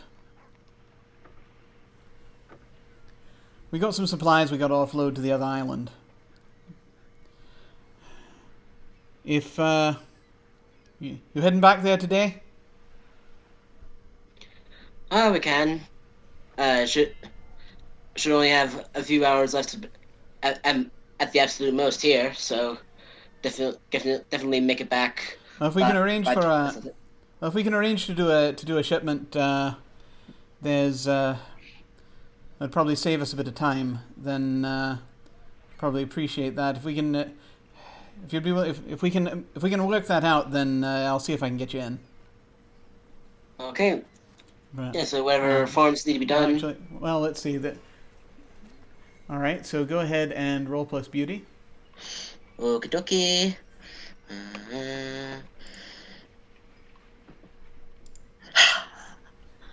That's a 10. You are gorgeous. And so she's like, all right then. Okay. I'll have to. And she looks down at, like, as though she's reaching for something that's not there, and she's like, all right. Yeah, come on. And we need to. I can show you up to the house, and then I've got to head back down. I just got to let them know you're good.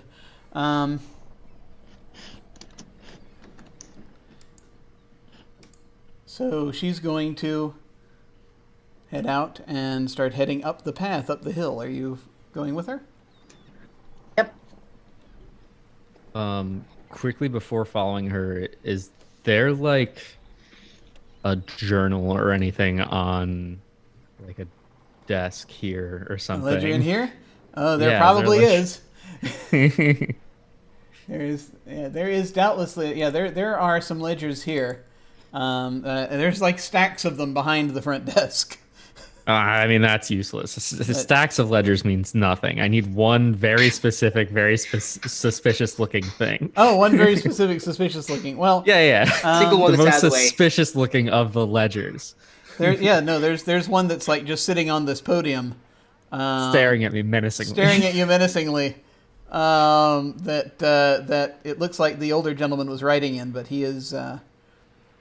He stepped away when the two of you went to talk to Miss Daniels. I will grab it. I would like you to act under pressure for me, as there are other people here. Is that balance? Just in case. That is balance, yes, indeed. Great. -1 to that. 10.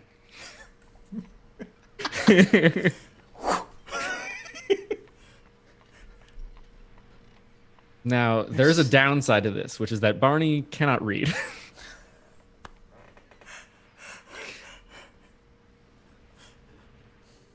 Oh, But he got has a it ledger. now. And You've got- someone who can read will definitely uncover some clues from this. You immediately sort of fold it up and stow it away. It's a little big, but you've got, you've done stuff like this before, so you can make it look like you're not carrying it. I've got a big sturdy coat that That's I can right. just tuck it under. You're good. And the two of you head up to the house. I'm going to cut back to the Beast of Burden for a moment, as Orla and Evie and Lily are hunkering around this notebook.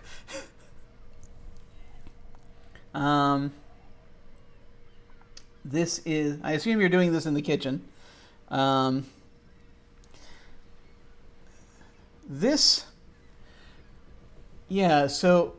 it looks like, some of it looks like it's almost in code, because there's a lot of numbers.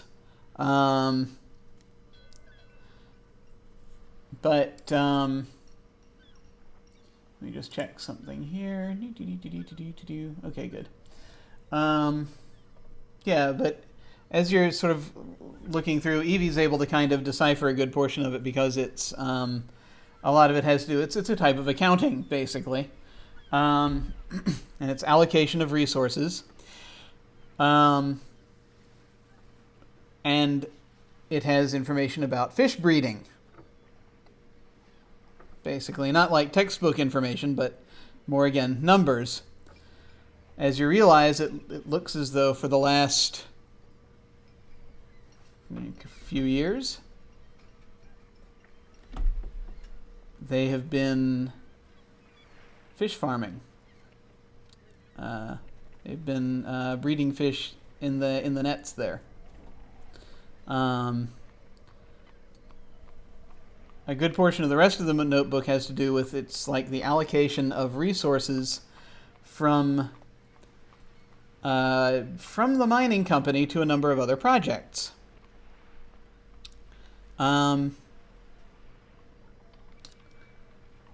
One project of which is simply referred to as the Gate.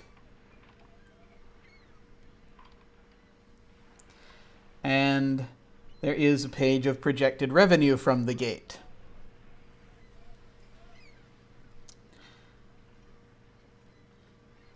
Evie will probably know, looking at these things, that as long as they have the rights to the area, to this island, which Vaughn does, everything they're doing is technically legal.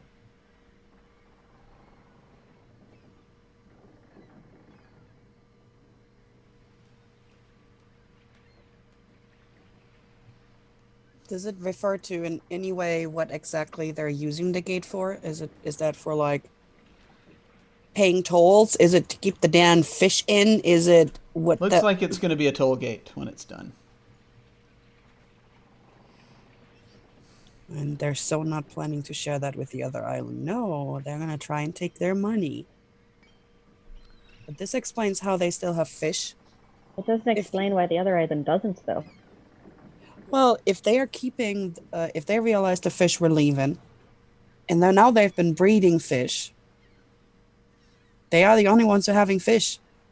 And is the gate affecting the other fish population, building the gate, because it probably continues underwater?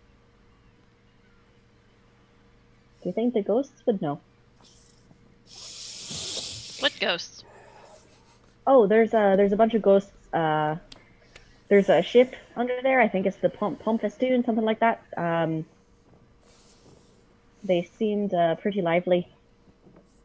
And when exactly did you speak to ghosts? Lively ghosts. I mean, we didn't speak so much. It was more of a... I waved. So how would you expect to ask them anything? Yeah. Good idea, though. Good idea, though.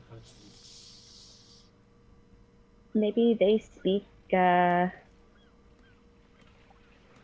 can What? write it down and bring it down. Flippity flop sign language? Okay, I do find that Love, it's just a silly idea.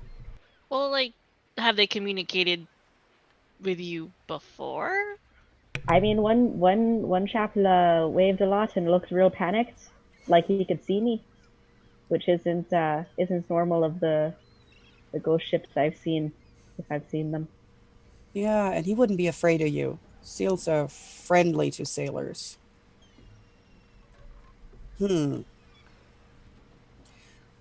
Well, would you feel safe going back?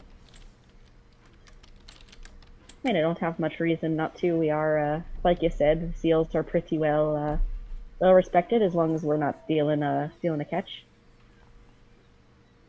I just don't want you getting trapped in their nets. Oh, it's common courtesy to let the seals out. There's no, I'm not will too not- worried about that.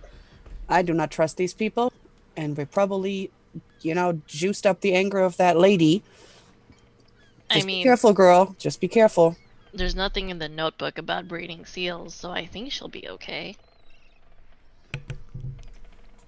Yeah, but who would write down that they're eating seals? Breeding. They might write that down, but nothing about eating seals or just killing them and tossing them in as fish food. I'm just looking out for our girl. You know what? We just got to be careful. I mean, this lady seems really meticulous. Like she writes down everything, like to the last detail. Like I don't think she wouldn't keep record of it. I mean, this ledger is not. Is this ledger considered a situation that Evie could read if she looks at all of it, like a big picture? Yeah, sure. She has the trader's knowledge, and after she looks at all of it, maybe she can see something that nobody else can see. Yeah, sure. Am I rolling something? Yeah, this would be. Sorry, this is to read a situation roll plus brain, and you get to ask questions. Okay. Here goes nothing. All right. So you get two of those questions. Okay. It was a read a situation, right? Mm-hmm. Yep. Okay. Let's see. What should I be on the lookout for? Will be my first question. Okay.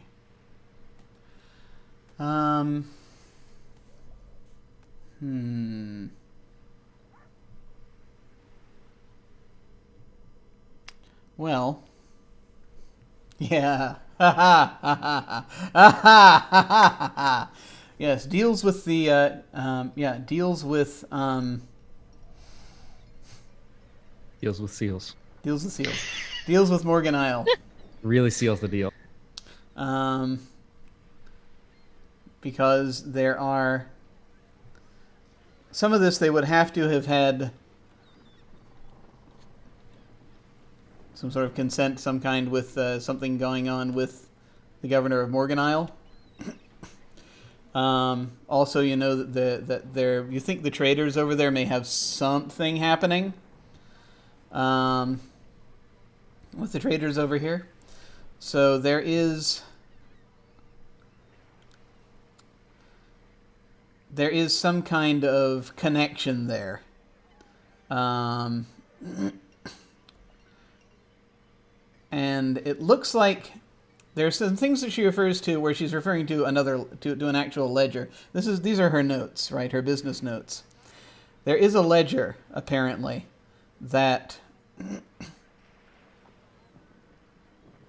as far as you can tell, it's she's only refers to it in this notebook as acquisitions. And refer to acquisitions ledger.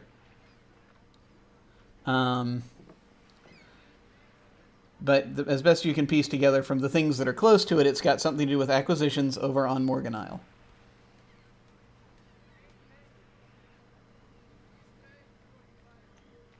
And then my second question is what is the biggest threat?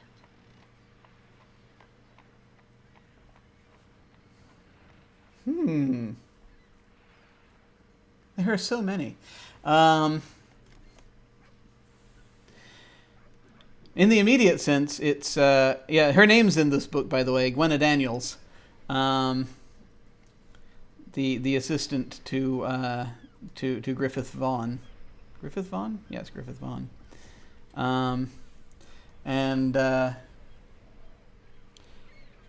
The biggest threat here, so the obvious sense is she's going to miss this notebook, which has a lot of very powerful things in it, very important information in it, but just that. Yeah, kind of looking at all of this, you can kind of start to see the pattern of how this whole thing is turning. Why the situation with people on the other island is such a powder keg.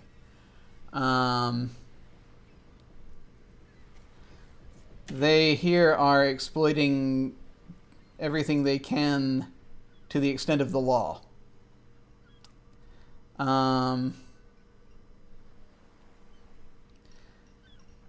And so basically it looks as though there is some sort of big deal, which again refers to that other ledger, coming. But it's not complete yet. When that deal is complete, that will probably... it seems to you that whatever it is, it's going to be something very big.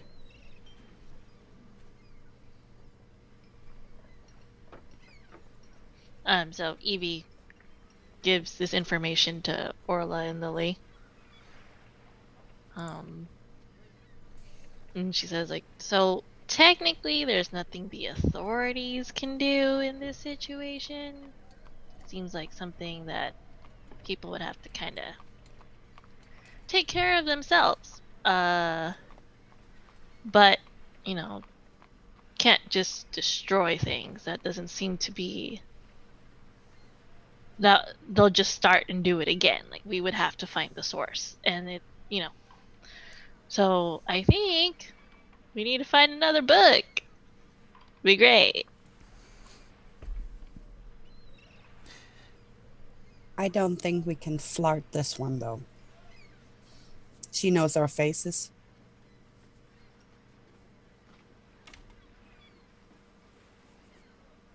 Well, how about we find our boys and we let them know what we have found out so far, and maybe together we can figure out what to do about this, because this just does not seem to be fair or in any way or form right.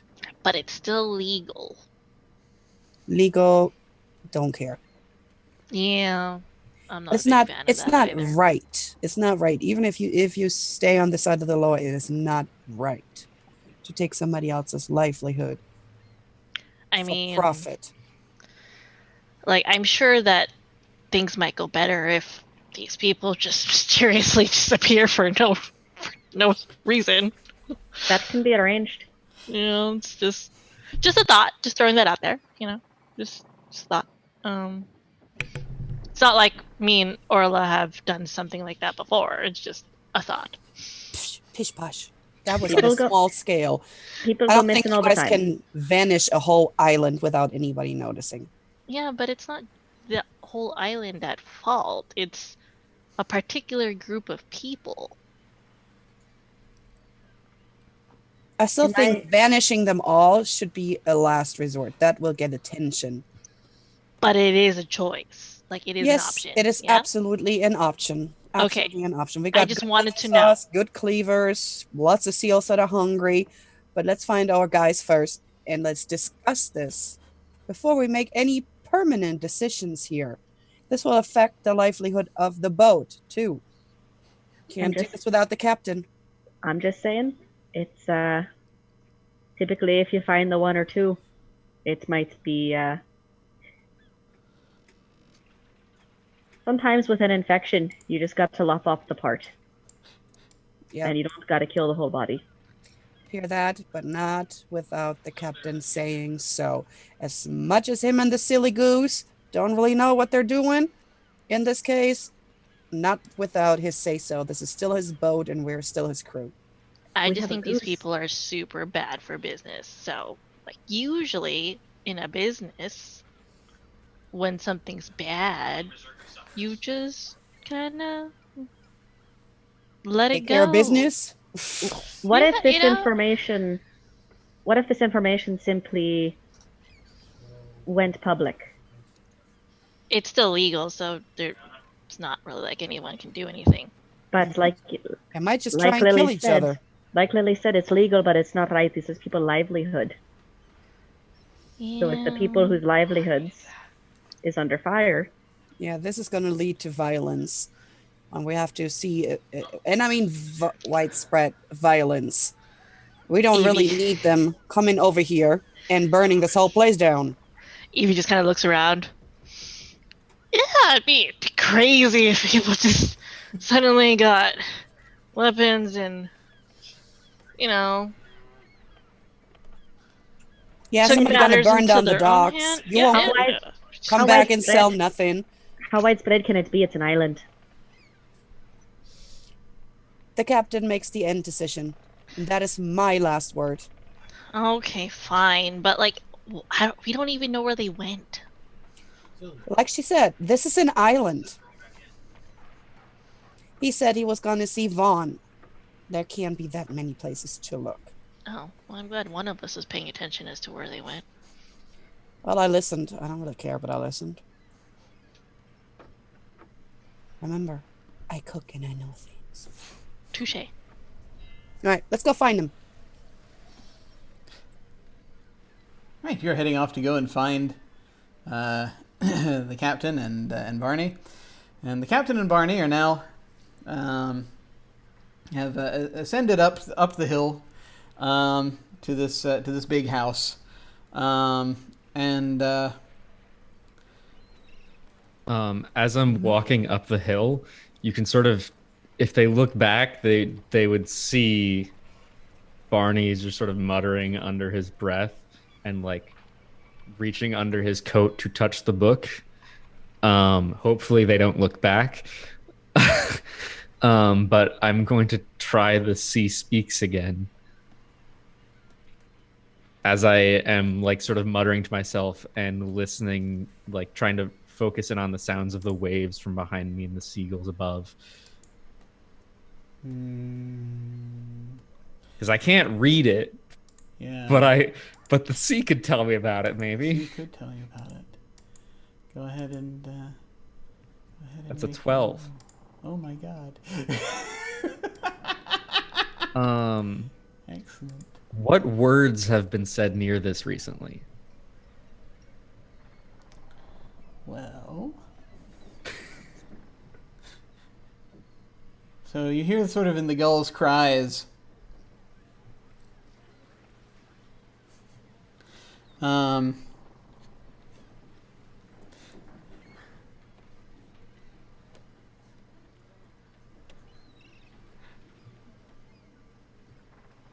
Gold, gold, limestone and gold.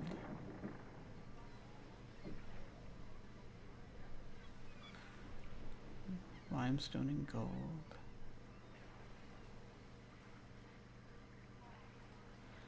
Gold. All right. Get it, get it, get it.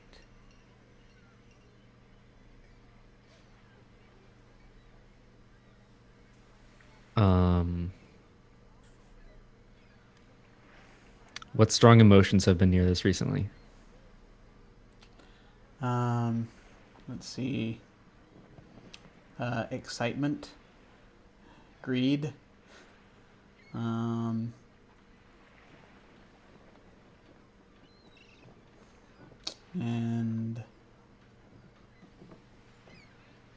it's not exactly desperation, but sort of like this kind of hurried intensity. Cool. And lastly, the thing that is almost a replacement for being able to read.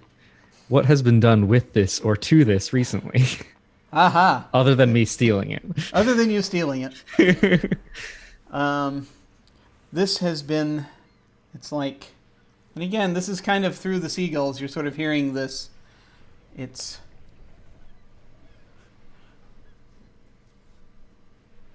part of a whole. 2 books.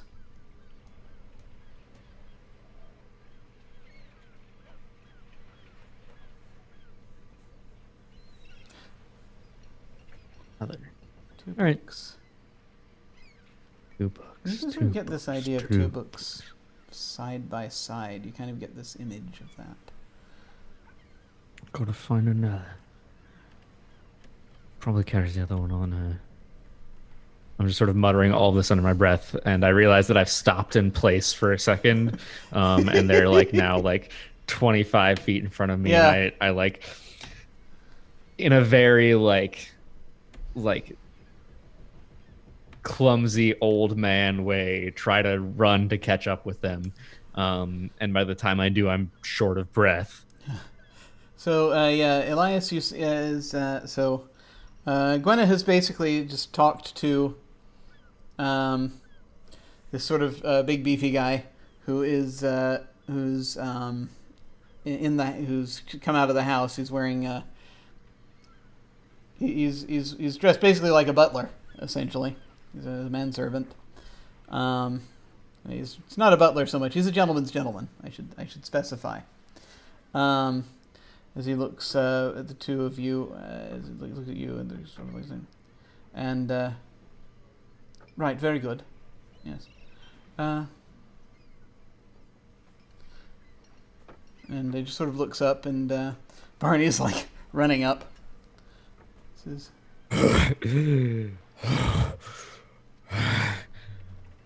"It's Mr. Wright, is it?" That's right. You really gotta have your house on the top of a hill. It does offer the best. It does offer the best view of the rest of the island, sir. I look back over my Yeah, shoulder, you can panting. see, like, from here, you can see everything going on the island. You can see the nets, you can see the gathering, you can see the fishing boats in the harbor and in the cove. You're looking sort of over your shoulder. You can look down and see all of the mining camps and all the mining that's going on the other side. You can even see from here across the cove almost. You can see you can't see a lot of detail, but you can see the Morgan Island. You can see the lighthouse on Morgan Island. You can see the gate as it's being built. And you can see the straits.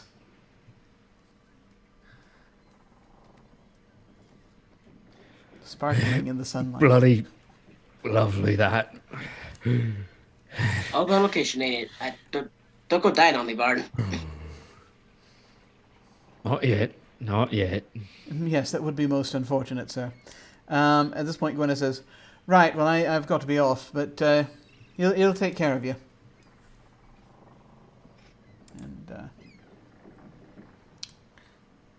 the manservant,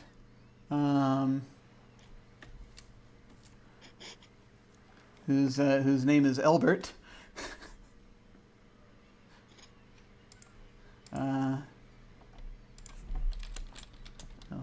Albert. And she calls him Albert, and he says, "Yes, yes. My name is Clemens, so Albert Clemens. If you would care to come, upstairs, then I shall escort you to Mr. Vaughan." Ah, excellent. Either way, my good man. Great stairs. Love it.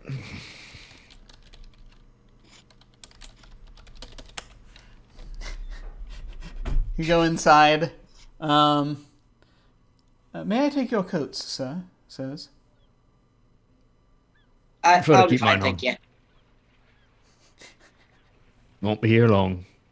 Very good, sirs. This way. And he takes you up a set of side stairs. And you can see this is a very nice mansion. Takes you down a corridor.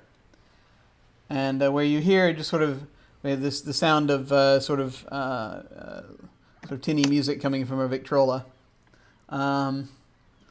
It's a recording of songs not unlike the folk songs that get sung in the tavern across the way, across the cove. And so Clemens will knock, and you hear, "Come!" And Clemens will sort of peek his head, and he'll sort of go in. He'll sort of whisper speak. He says, "Excuse me, sir. That's apparently there's a Captain McLean to see you." And McLean! Ah, good. How is that lad? But he's here. Yeah. Yes, sir. Ah, good. Send him in then. And he sort of steps back and gestures to the door. Yeah, Elias is just gonna coming in and just Griffith. It's been quite a long time to just that kind of like old friend like clap handshake. Yeah. So you see this older gentleman, sort of a little bit heavy, stands up from behind this desk, and where he looks like he's been working. This is a study. You have a few overstuffed chairs. There's a fireplace, which is not currently lit. There are a couple of taxidermied. There's a taxidermied owl sitting on the mantelpiece, just sort of staring at you both accusingly as you come in through the door. And home in that. Vaughn stands up. He's sort of wearing a vest, and then he sort of comes away. Ah, nice, my lad. And he comes forward. We should send notice ahead. I'd have prepared. And comes forward, and he will clap you on the shoulders. And he's got he's put down this big cigar that he was smoking. It's in an ashtray. And he says, is one of your mates? Ah, yes. The first mate, Barnabas Wright. Ah, pleasure, Mr. Wright. And he immediately just extends his hand. Please call me Barney, you bastard. That's what I like to hear. And you can tell do you take his hand or no? Yeah. Okay. You can tell his hands are calloused. He apparently, at one time in his life, worked for a living. And he says, well, so how's that ship coming along then? I've understood that that seemed to be a bit of an odd investment at the time, but from what I've heard, it's been paying off for you. Ah, yes, business has been mighty fine. Good lad, good. Yes. Your dad would be so proud. A man can only hope. And it appears that you've been doing. It appears you've been doing quite well for yourself. Yeah, I have. And it looks like this.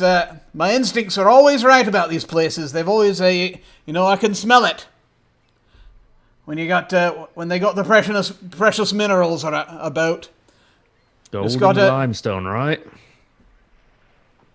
He stops for just a second, and he's like, "Aye," he says. "Aye, got the instinct too, have you?" Something like that. Yes. Not so much limestone over here, but plenty of other things. A lot of silver, but let's just say I've maybe got a line on some gold. We got to delve deeper. But Always can sniff it out. Can I get you something? Brandy? Whiskey? This is mighty kind of you, but we won't stay for too long. Just been wondering. That construction out there, opening the cove, that you're doing? Oh, aye. Took a while setting that up, but we've got getting the gate together. This is going to be a very big area. Trade's gonna about double, I think, on this island and triple on the other island. And folks, but they need more to. The folks over there, they need more to get their to get everybody paid properly. It's more not to right. eat. They've got That's what they need. Well, they got people.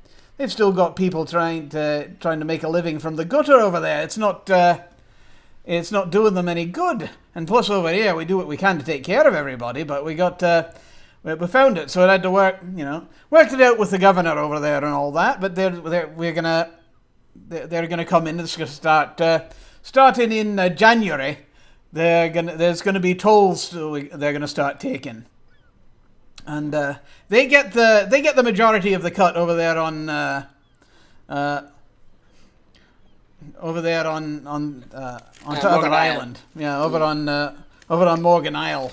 But it's really to benefit the both of us. Can I read his thoughts? Absolutely, you may read his thoughts. Nope. Can I kind of? Oh dear. It's possible to help or hinder in this situation. Yes, it would be. It would be, totally. Do you want to try to help? Why, yes, indeed. I believe I've only got the one on my end. Yep. So your roll plus your bond and / roll 2d6 plus roll plus your bond. We aim. There we go. That's just enough enough to make the difference. Yep. All right. Yeah. So that bumps it up to a 7. And you get to ask one question at any time during the course of your interaction. Let me look at those questions. Help us, we're stuck. He bleeds into you somewhat. It's hard to...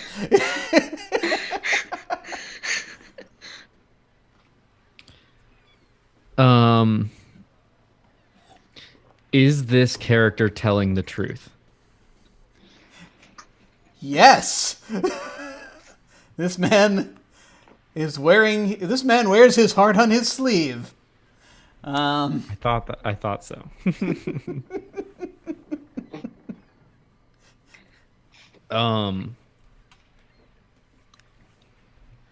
Tollgate seems like messy business.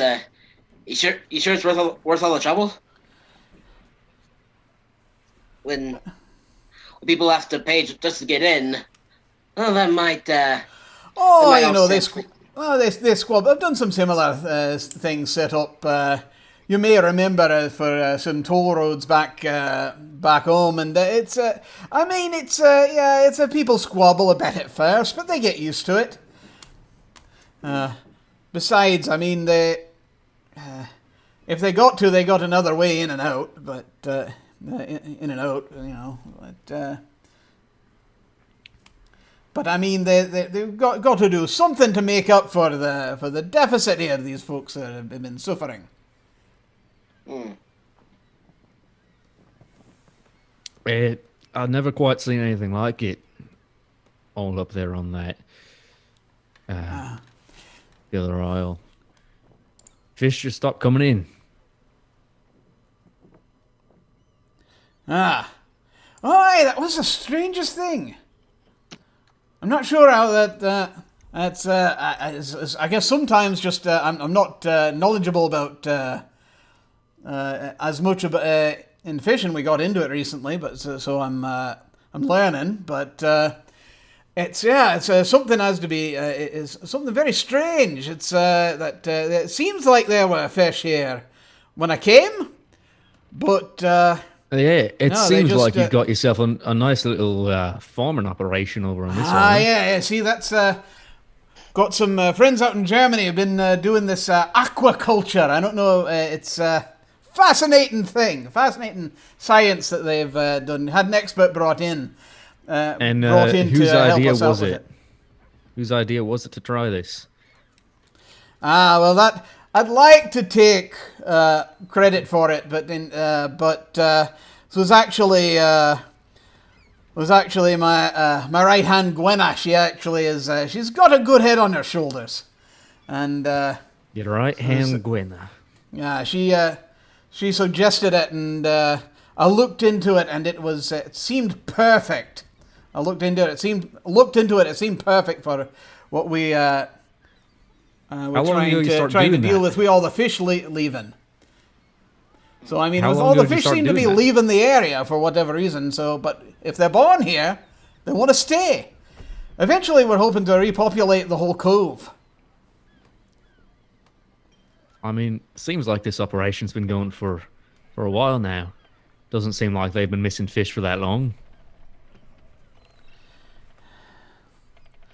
Well, we started it with we started it just out simple a couple of years ago, with just starting up the fish farming. We're trying that out because we didn't really have the advantage. They had really had the advantage as far as they know their business with the fishing boats across the way, but I know time was. It's after a while. It seems I'm hearing it's like ours seem to be the only fish. So we're doing what we can to try to trade with them, try to help make that up, but that's why we've got to expand the operation, make it so that we get fish back in the cove.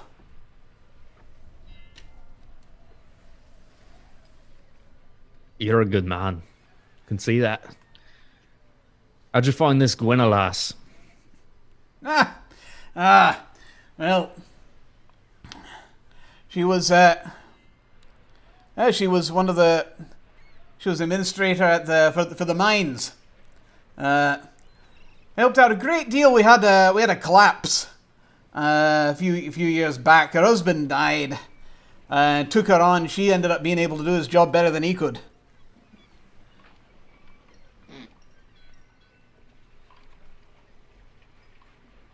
Interesting. Look, Yeah, it was unfortunate, but no, she knows her stuff.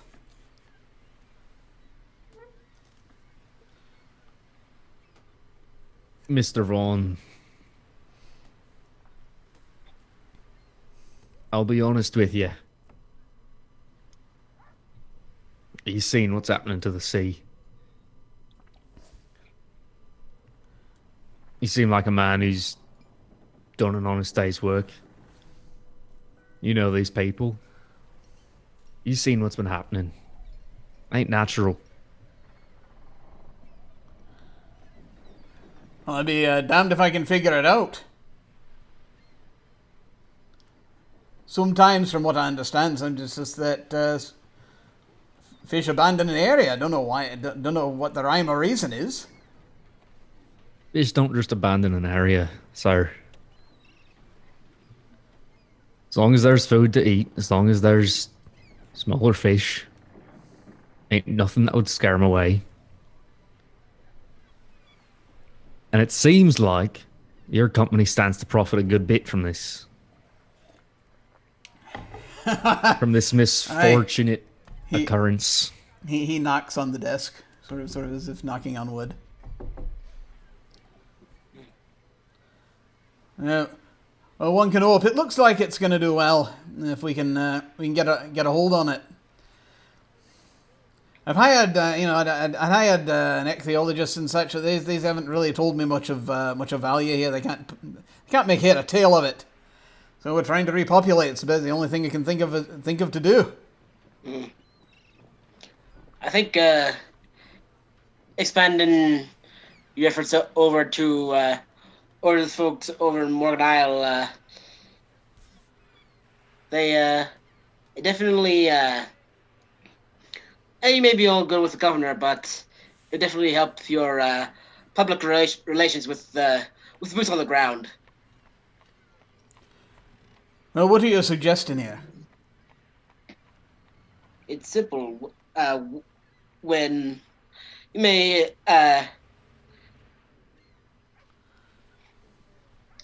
you kind of make part of the trade being that they can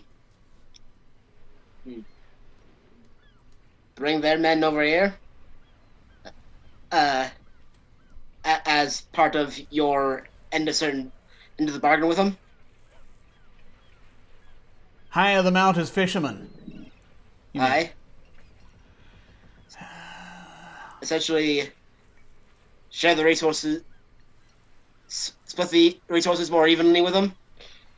Might keep them from doing something rash.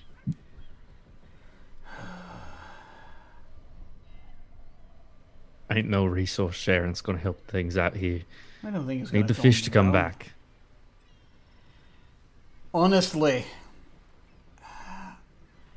I mean, we're trying to do what we can for repopulation for the time being. In the meantime, I don't know if there's anything we can do that's going to be well enough to help. And honestly, I don't think we can. I mean, just hiring them out to fish where there are no fish. I don't think that's really going to help much. I mean, Sir, we have a I may be so bold. I'm not one to go around throwing accusations out. I don't think you've done nothing wrong here. But that Guana lass seems like she had the bright idea to have you start farming fish right before they disappeared. Seems like shortly after she came into your employ that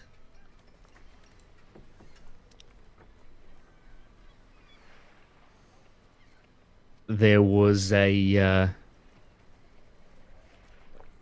series of misfortunes and fortunes for some. Finding gold on the other island, losing fish on their end, but you got your own supply over here.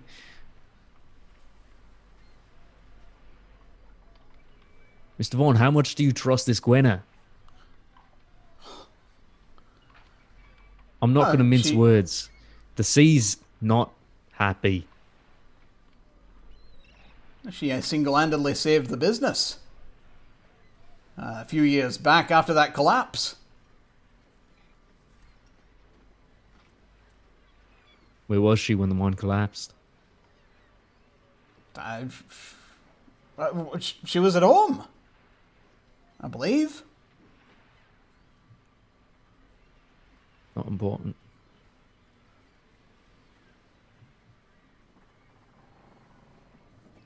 Well, what's all this about then?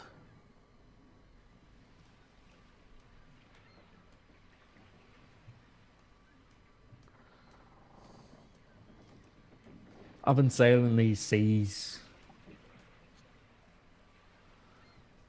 all 7 of them, for as long as I can remember.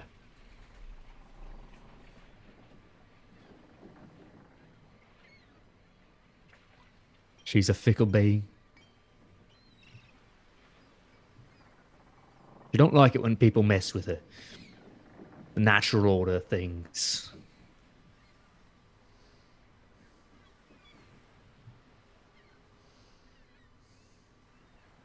I've seen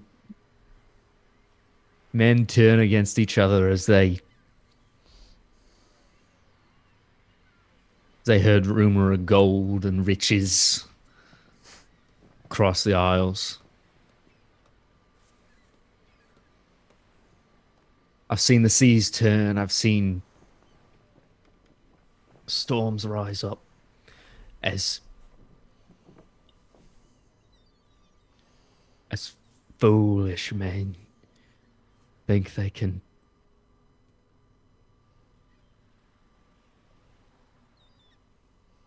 betray what the sea gave them.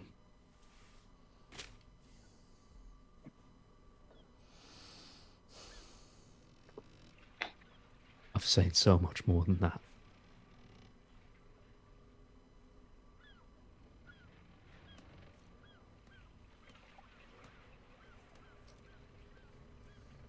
This place ain't right. Your business is right at the center of it. You seem an honest man, sir.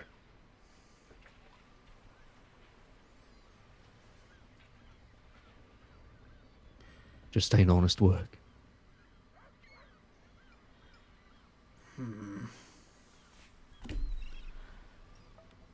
I started my first mine digging with my own 2 hands.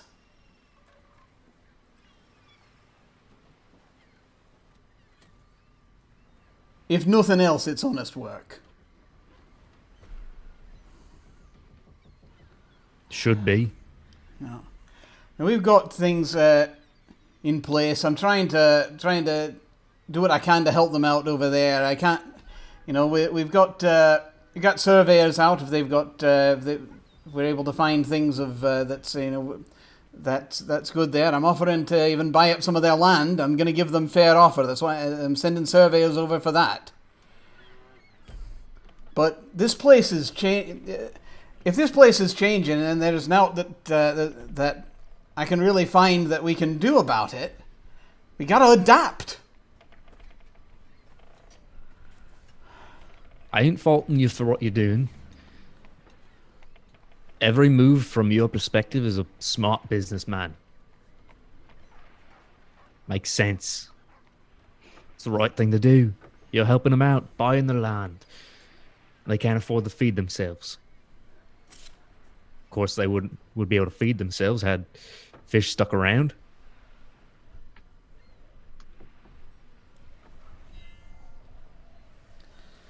Fish don't just leave, Mr. Vaughn.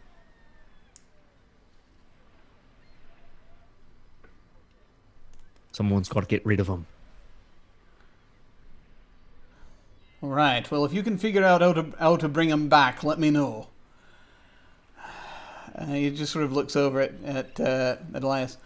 Elias, I think Emania's a little tired. Looks like he's fallen asleep on his feet. To be honest, you too. Barney's definitely like looking off with like 1,000 years, 1,000-yard stare at this point too. Like, look, I got a lot I've got to wrap up today. Maybe you can come back tonight or something, or we can have if you got time, we can have dinner or something and sort of kind of chew this out. All right? So yes, definitely. Yes, of course. So I've known this man for quite some years. I've seen him in roughly the States. And even then, when he speaks of the sea, it's worth listening. Good day, Griffith. And then he just... Yeah. So do you. Then, come on, Bard. aye. Get some rest, Barney. There's a lot.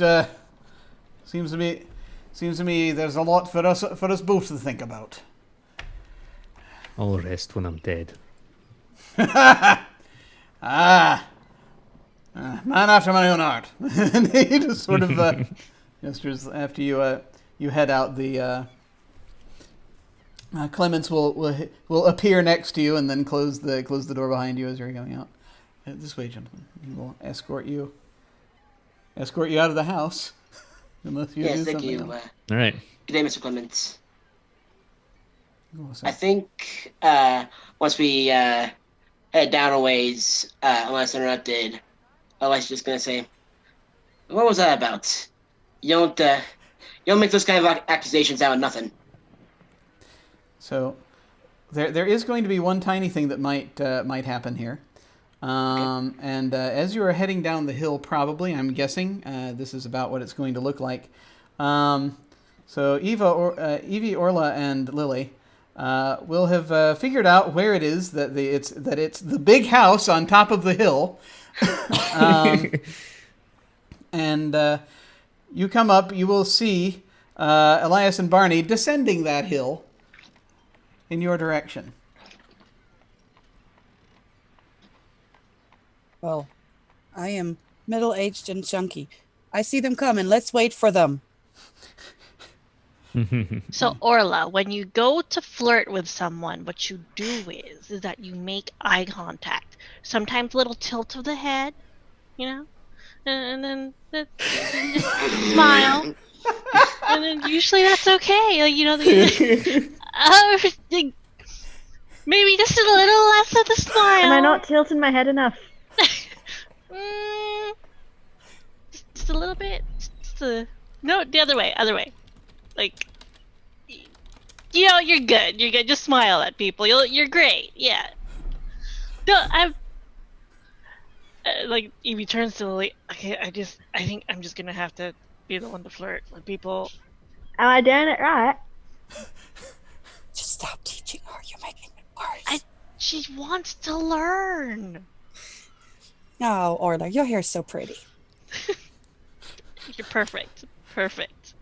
Are you know flirting? what? No. You know what? Am I you tilting should. my head? I couldn't tell mine was tilted so far. It was kind of hard to. No love. No love. You know who would appreciate that style of flirting that you got? The captain. Don't even say it. The captain. He's on his way. See, they're on their way now. see, I think you should just say hi just like that. I'll do it for practice, but menfolk really aren't my kind. It's fine. If he crosses the line, we'll stop him. But we're not eating him. He's family. That's bad luck. Okay. Well, I don't eat anyone, so that's Barney and Elias, you see them as you're heading down the hill. That they're there. So you've started to have. So Elias, you started to have this conversation with Barney, and then you see Evie and Orla and Lily there. Afternoon to you. Hi. Hi, Captain. See anything interesting lately? Oh, women. Don't Good day, fall for Doc. it, Captain. She's trying to seduce you with her wiles. Is she about to fall over? That's what about to happen here. Young that, Doc? people. I just look at Evie. Evie, you can read, can't you? Yeah. Yeah. Take this. Can you not read, Bard? Something about limestone and gold. It's a ledger. Evie takes the book and is trying to stop laughing.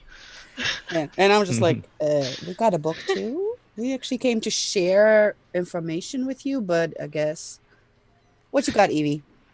And The back. Evie just kind of scrolls through it. And does she realize that this is the book that they're actually looking for? At a cursory glance, yes. Okay.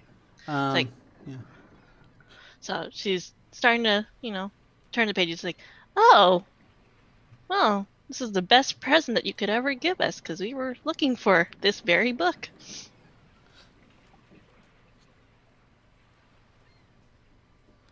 Right, just coincidence that. Tell you what we learned. Gwenna, right-hand man to Mr. Vaughn. She's the fucking cause of all this. Greedy landlubber trying to... What does she look like? And I'm just going to Orla. That's the one she flirted with. With the juice. It's the one that you juiced. Yes. That's her Evie's name. she's trying to pretend We're not even talking. yeah, she's was she, a somewhat pretty lady, got a nice set, How wet was her shirt? She looked like she was running out of some sort of, I don't know, break area, something like that. And then going to describe hair color or whatever. Yeah. But how much apple juice was on her For no reason whatsoever. Her shirt was clean, which was unusual for a mining camp. It's as though she had just changed it. Yep. Man, she didn't even appreciate the juice you bought for her and you spilled on her. Shh. It tripped. Mm, You flirted. mhm. Flirted Sure. flat. So, I think are you they having for this that. conversation out in the open, or are you heading somewhere? I think Evie starts walking back towards the boat, like while she's talking to them. Yeah. Sounds good to me. Okay. Did that seal in the net that I saw? Did they let it free? Did I watch them release it? You don't know what they did with it. All right, fair enough. Are my seal senses tingling? Like, do I sense a disturbance in the seal force? Not right here. There might be some of that in a bit. I will say, as you are heading back toward the boat, there is a commotion on the docks below. See, people are running around, scrambling, and you look out into the cove, and it appears as though that big fishing boat that took off earlier is on fire. Fucking hell. Huh. Wonder how that happened. That's one hell of a coincidence. Is it? What's the coincidence with? Oh, I was being, I believe the word is sarcastic. So it's when you say something that you don't really mean, but you say it in a tone of voice that makes it obvious that you don't mean it. So it's a little suspicious that you didn't get that it was not what I actually meant. I was thinking that's just your voice. I don't like you still. My apologies. But, You ever liked me to begin with? I don't feel like I've Well, I lost said anything. still. Ugh. Then there's a greater commotion as you're looking down.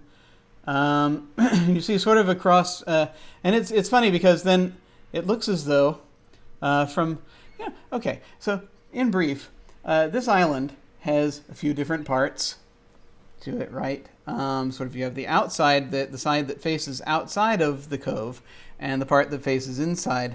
And you sort of realize that surging up from the part that's just outside the cove, over and heading into the town, you start to notice sort of from that side where some of the buildings are and such, the sounds of gunfire. And there seems to be a lot of like people are starting to run around and scream a bit, as there seems to be this sort of, as it were, this surge of violence that begins heading roughly in your direction, sort of focused on the hill. Well, that's Anyone else smell spices? when it What? comes to you. No, but I think we should probably get out of here. I think that's a good plan. I don't want to be in the middle of that. I did not bring my good cleaver. All I have is my letter opener to protect me. Other than that, I've got a scalpel. I think it does 2 harm. 2 harm for a scalpel? I'll have to My axe agree. does 1. So much harm. It is super shiny and super sharp. I'll have to recheck that when my browser works again. Well,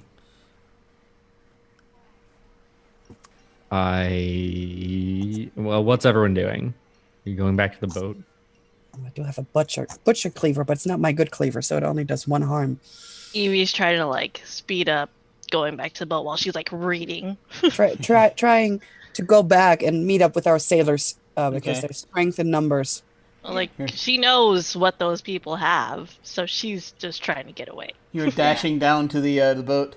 Maybe you're sort of you're only getting bits and pieces as you are heading boatward. But among the things that you're seeing, you do see that apparently, So it looks as though Miss Daniels has been sending people out to do surveys on Morgan Isle, and she seems to be actually trying to purchase land over there before letting anyone know what may or may not be on there in the way of minerals. It seems that something that apparently can happen in certain deposits of limestone is you actually can get certain concentrations of gold in the area or adjacent to it, and that may be what's happening here. She's kind of doing a. She seems to be perhaps making offers a little early before without necessarily running them through Vaughn per se. She's kind of handling that side of it.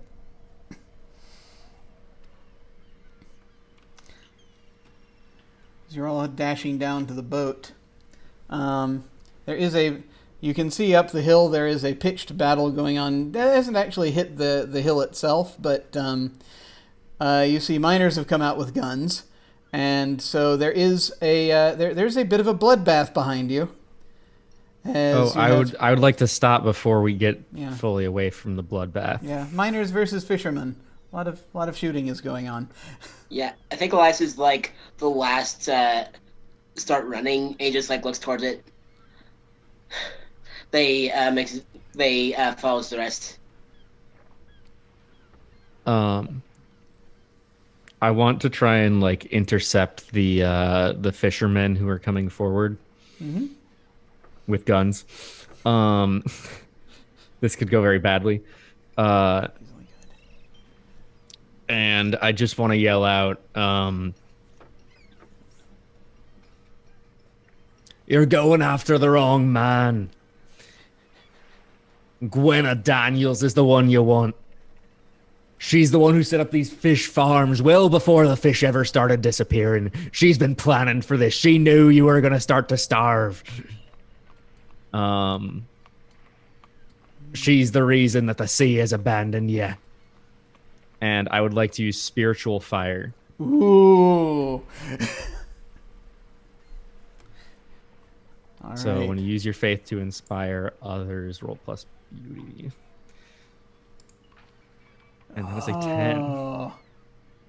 So on a 10 plus, choose 3. I would like to choose they act immediately. Okay. They don't misinterpret your message. Okay. And they don't demand boons or miracles from you later, leaving the only one left as they don't use violence to follow your message. Well, so they there we will are. probably do that. So a number of them turn off as they see what you're doing. And they start looking around. Daniels, and they're looking around. And you folks are going to kind of, as you were on your way to the ship anyway, you'll kind of see her. She's down by the nets, by the little piers down there, with the workers down there. I would also like to do something dumb. What would you like to do? I think Elias just calls out, "Listen, you lot. Ripping the miners or even Daniel's limb from limb won't be. This is the way to bring the fish back. Listen to Perrin. It's not your way. You."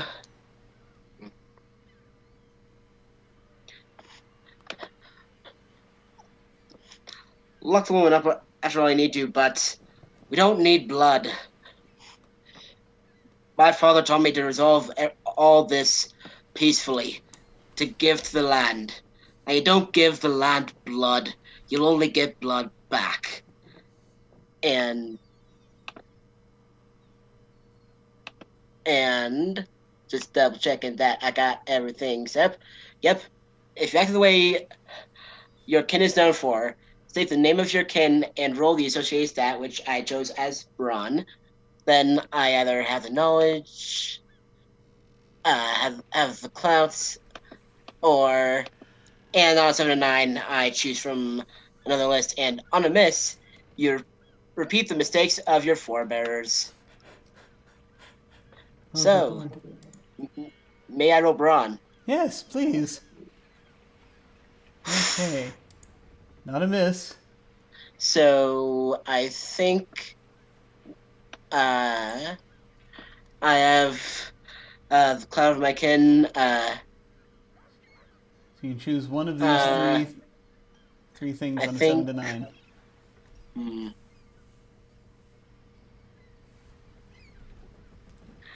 I guess this isn't quite what it is, but the cloud of your kin speak their will, and I mean they're non-player characters, so they wouldn't. It's like a plus one. They can't do anything with +1, but like just kind of using this in lieu of a manipulate, if that kind of makes sense. Okay, so Speak Clover can give a +1 to any who follow it. Okay, and what was the other one you want to use? Wait, is that You get to choose 2 of those items on the list on a success. 2 of those? So, in that case, I am going to go with the knowledge. What do?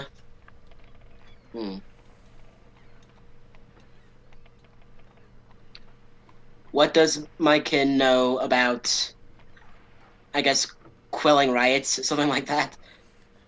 Oh yeah, well, I mean, you've had to basically deal with sometimes stampedes Yeah. and such, and also dealing with they've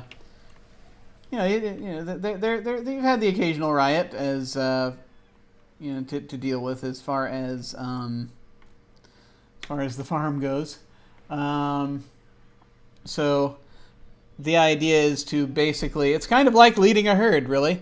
You can direct the flow of the herd with a couple of by talking to a couple of key individuals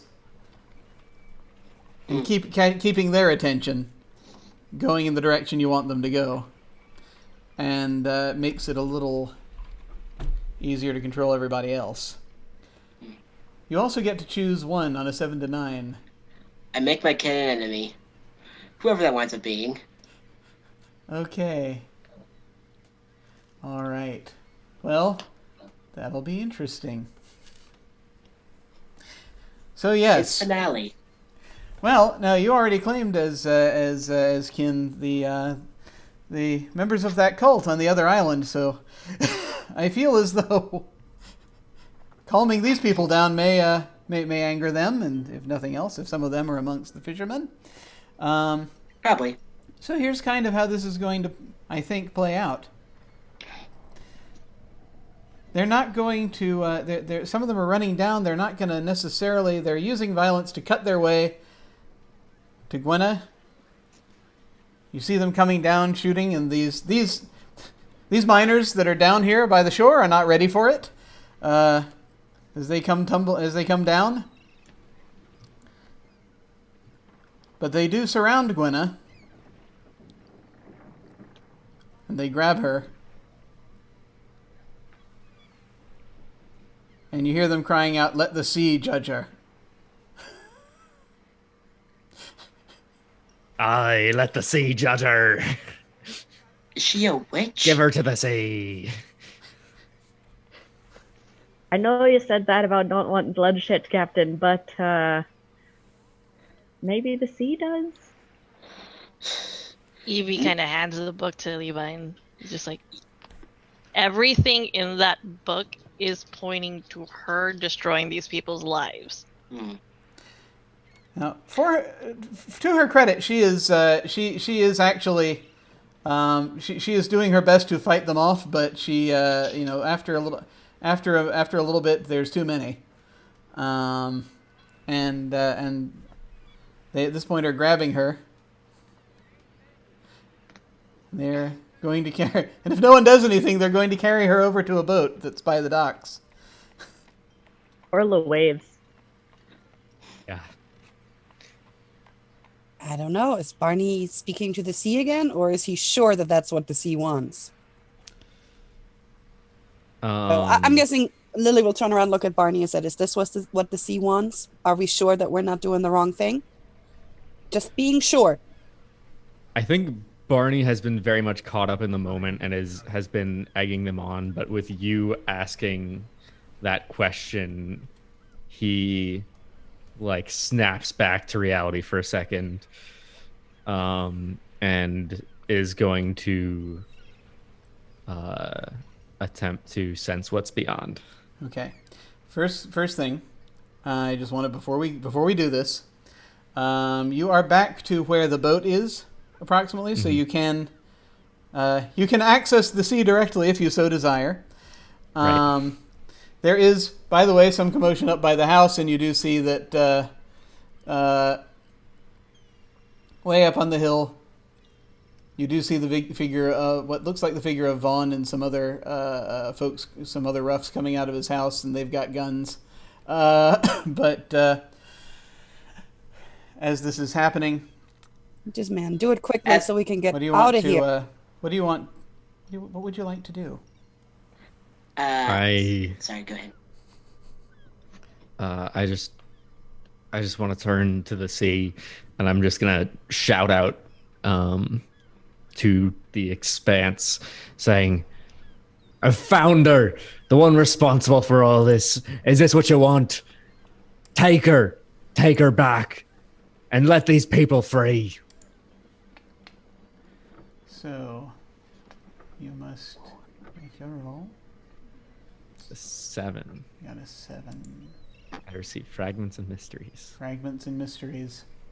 At the risk of double, never mind. Go.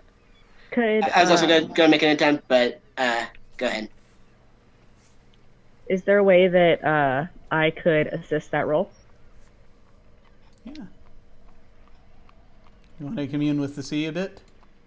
I mean, at most you could give it a +2, which would still be a 7 to 9, but Oh, true. if multiple Is it people possible- assist, then you might boost it up to a 10. We'll have to see. Yeah, I think Elias kind of looks at the water and says, "Is this what you're about? Does all your methods end in death?" Okay, go ahead then, and yeah, what is Orla doing to try to assist? I think Orla is gonna kind of close her eyes, and she's gonna put a hand on her not such friend Blarney's shoulder, and Her friend of me. she's gonna sort of hum deep in her throat, and it's sort of the way that she communes with the sea as a selkie. Although I guess it's not so much a hum as it is a Wookiee sound. We've established that. Understood. She Chewbacca's to the Vibrates void. through me. Right. Barney immediately like recoils at your touch, but upon sort of hearing you and in some way feeling the connection, restrains himself from immediately pushing you just off of his shoulder. Okay. So now I need Orla and Elias to make helping rolls. Again, this is a roll plus any bond that you have with Barney. All right, I'm gonna try to roll. My browser's still not working, Oh, but crap. because roll20 is already open, so it might let me. If not, we can do another roll instead. Yeah, I don't. You have a it's gonna bond with let me? It's a -1, I think. I think the bond is you don't like me. I think that still counts. I think that still I'm counts. not sure. Yeah, so that would be an 8. So it's each boosted up by +1, which will kick it up to a 9.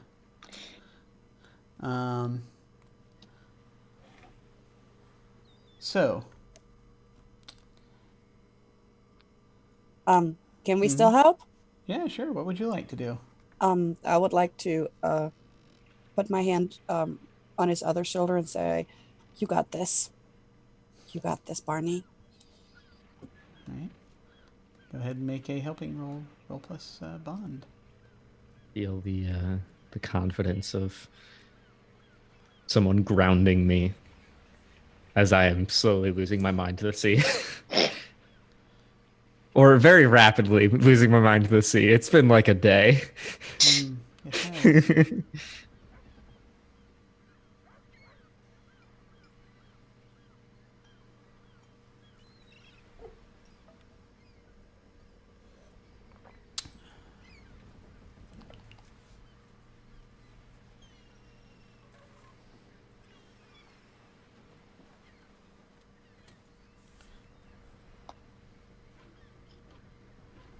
So, I'll do it.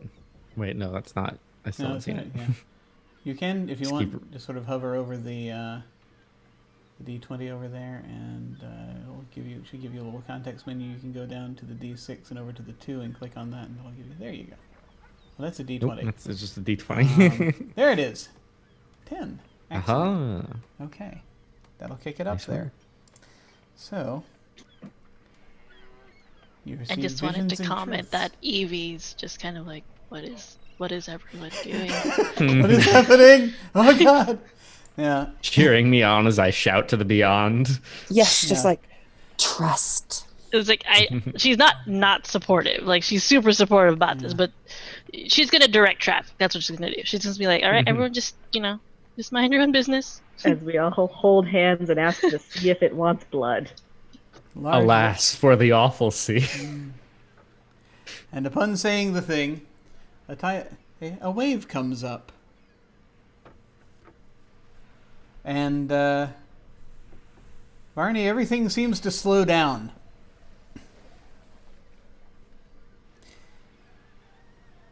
And as this wave retreats, there is a figure standing there that is very sort of translucent to you. It looks as though made of water with a crown upon its head. Female, long hair. Drifts ethereally towards you. And everything else you see, you kind of see sort of out of the corner of your eye, everyone's moving very slowly. Is it time then? Time.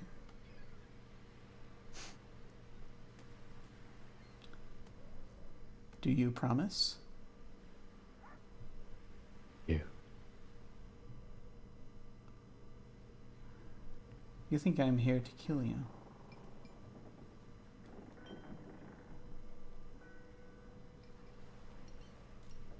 I think you're here to take me. I will one day, but I could not kill you, not you. No. But if you agree, when you pass, you will join me.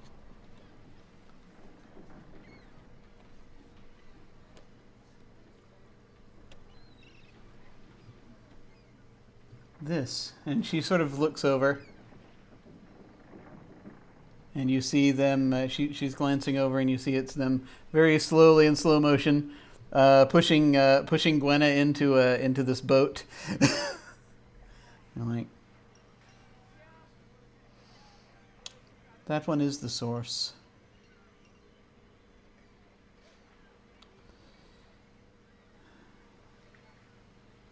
If they offer her, I will take her.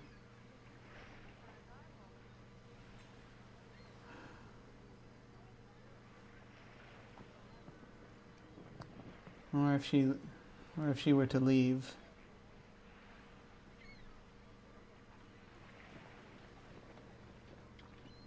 That would ease things perhaps as well.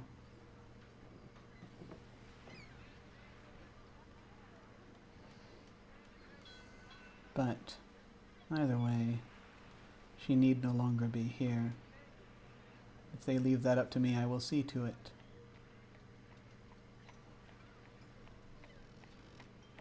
After what she's done to you, I don't trust her not to do it again. Well, then, if the offer is made, I will take her.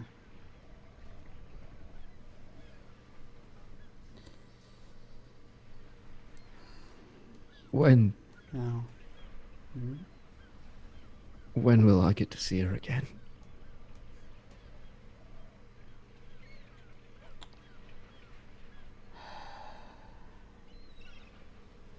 she has something she wants to say to you. And for a brief moment, and again, everyone else is not really necessarily, everyone's moving very slowly as this is going on. Orla, you have kind of a sense of this going on.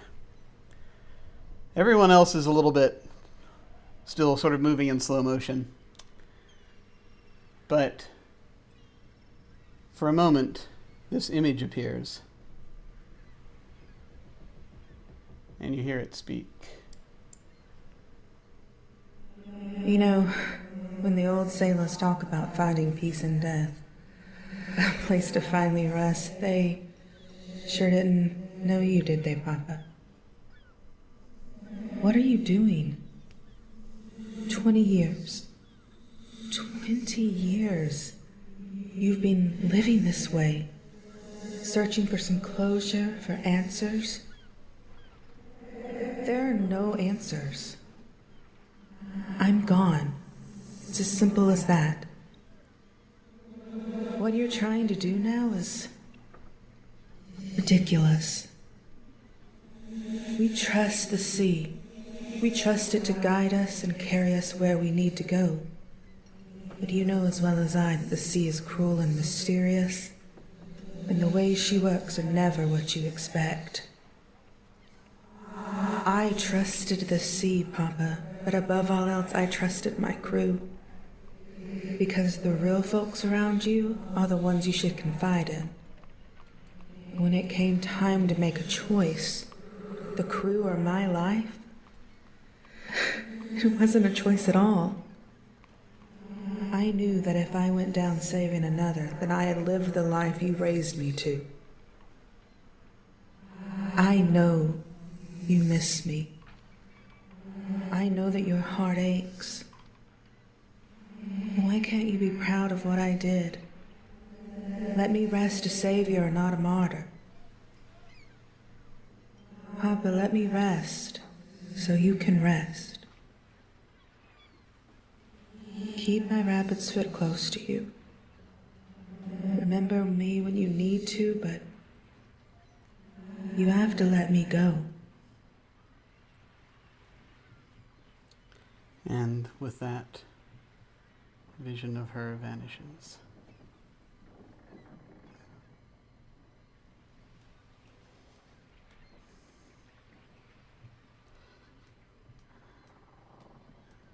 The sea will look at you.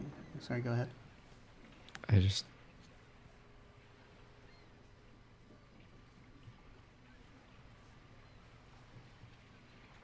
I just stopped in my tracks. And everyone who's looking at me for guidance, cheering me on, they just see me stop. And look out, crying. I watch.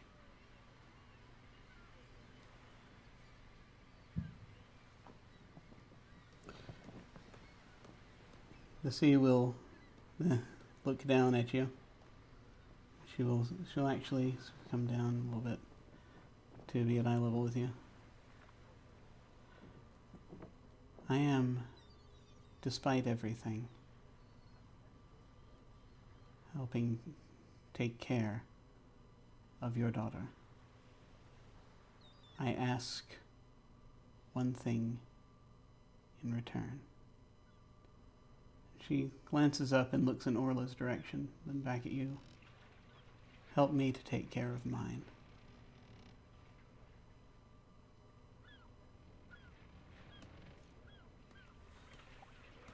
And then, like that, she disappears in a spray of ocean. Time returns to normal. And again, the shouting is continuing there. Trying to crowd Gwenna Daniels onto the boat. What's happening? Barney is looking back at Orla. Tears running down his cheeks. She gives him a little nod. Evie looks over at them and then back to the boat. She's like, guys, I don't know what's going on, but can we make a decision as to what's happening to that lady? Yep. Are we going to let the witch drown and get out of here?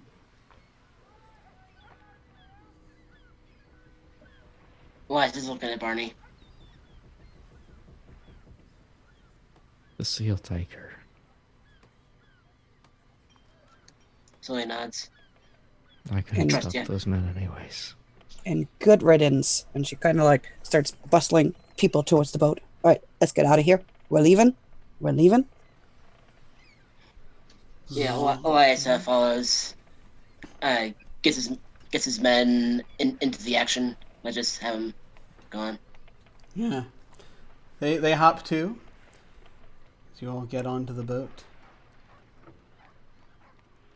And as you are turning and getting everything up and about, you see them in a scene similar to what was from last night. This boat being, this little boat being taken out,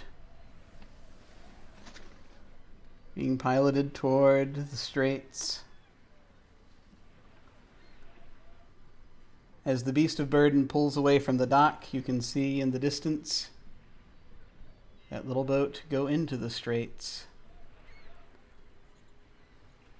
And there is a massive splash of white water before it, and then you see it no more. And at that moment, the whispering stops.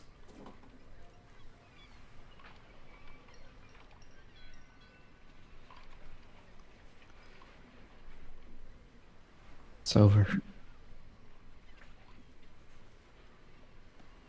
Captain, set sail. Done with this fucking stretch of land. What's he there? All right, man. And just kind of like tells him to kind of crank it up. I don't know how boats work. Yeah, they get things. You know, they start as they start moving onto the. Start raising the sail, pulling it around that wheel in the center. They do start. They pull it around. They start singing, "Hey, hey," and up she rises. Hey, hey. Enough times to get the sail up, and you start moving. I walk to the cabin of the purser. And I just say, "Give me that piece of paper I had you write earlier." Fucking give it! Just rip it to pieces. Sorry about that. Don't tell no one.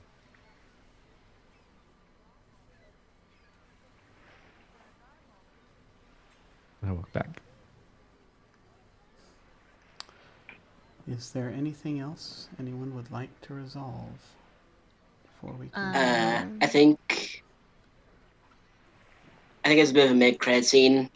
We see Elias kind of like go up to surgery and kind of shaving a haircuts at the door.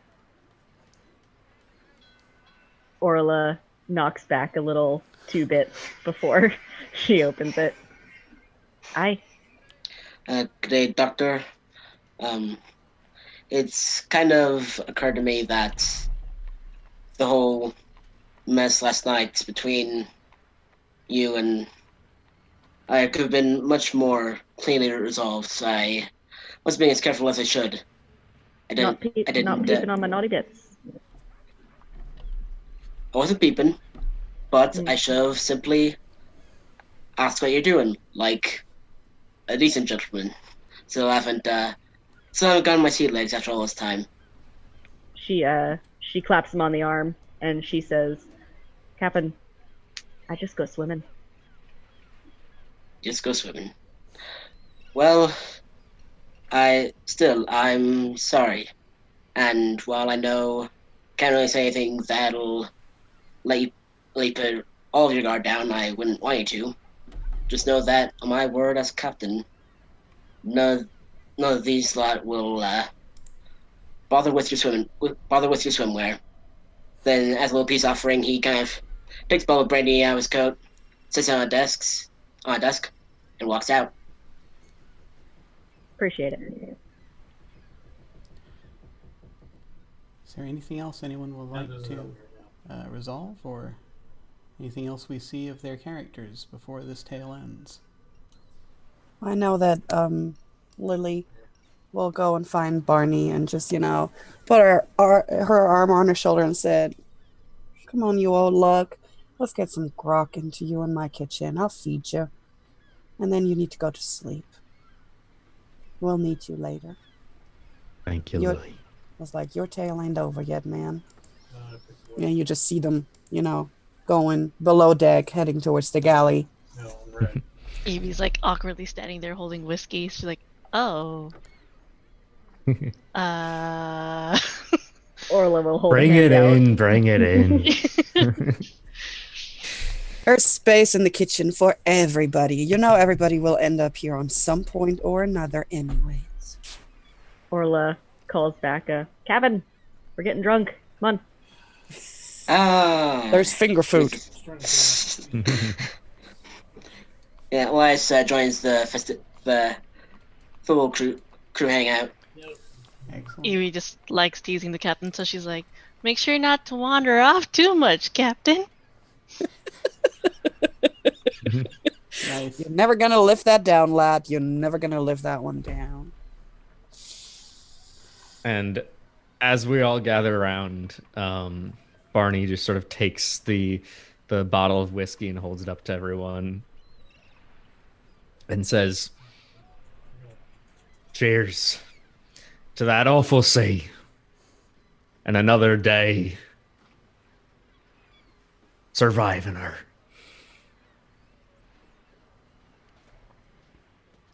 And he pours drinks for everyone, and starting with Orla. And has a night of, for the first time in a long time, fun. Awesome. Well, in the just briefly as a quick coda, as time moves on, a few things notably change in Mutter's Cove. The fish return, and business returns to pretty much what it should be. The Morgan Isle leading in fishing, Cadarn leading in mining, both having a decent amount of trade. The mining company doesn't take too hard a miss at it. In time, Vaughn discovers what it was that Gwenna Daniels had been up to, and makes recompense.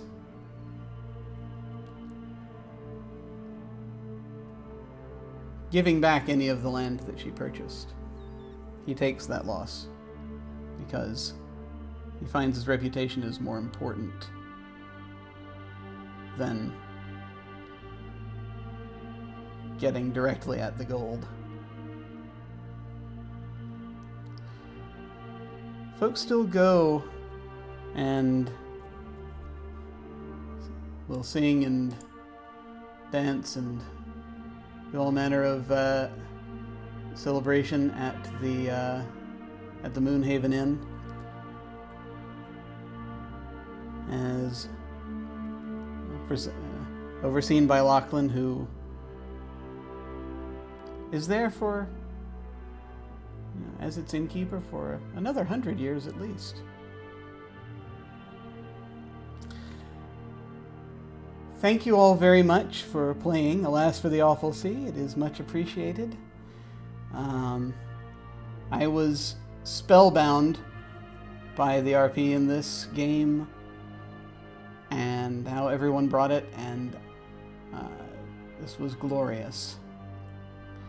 I cannot thank you all enough, and I can't thank the folks watching enough. Thank you so much for coming on this very strange journey with us. This game is everything I had hoped it would be and more. Ever since I had first seen it over on Off the Table, and I hadn't realized we were running opposite their last game, sadly. Just sort of worked out that way, but theirs is a long-term campaign ongoing, so if they have as they have more sessions, you can always go and I urge you at this time slot, go and check them out when they are running, because that's what put the idea in my head to have it here. Well, we're gonna go ahead and go around and do our outros. I'm gonna ask folks for any where they can find you, anything you got going on, and any final thoughts you have about this game and this campaign. And I'm going to start once again with Vivacia. Oof. That was all in the fields. All in the fields. I had such a great time with this game. I'm really sad it's over. And I am still holding the opinion that if this was a TV show, we would be getting a second season. Just for this final episode alone. Yeah, and I love playing with the girls and the guys. It was just the right amount of drama and complete slapstick craziness. So, yeah, I really enjoyed all of the interactions and all of the ways the story went. That probably Jim had no clue what the heck we were gonna do. None whatsoever. Just kept throwing shenanigans at him. And flirting and juice and oh my lord. Well, on the other end of things, Vivacia, you can find me here on Twitch. I'm a variety streamer. I am also doing some RPG stuff. I am supposed to be playing Call of Cthulhu campaign that starts next Tuesday on Uncanny Adventures. However, I'm not quite sure if that's going to happen because my work decided on Tuesdays we're now going to have one staff meeting a month and one lead meeting a month because they hate me very obviously that a Wild West Call of Cthulhu game, and what are they doing? Well, else, I like to haunt Jim's channel. He always tempts me with all kinds of craziness, and I'm still looking at that superhero game. But you know what?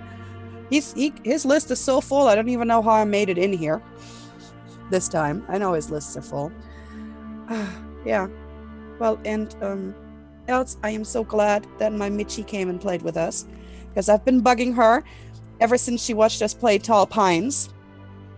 That she needs to come play with us, and she was amazing for that being her first time ever doing role playing on the stream. She rocked it. So if you want us on your stream, we're coming as a team.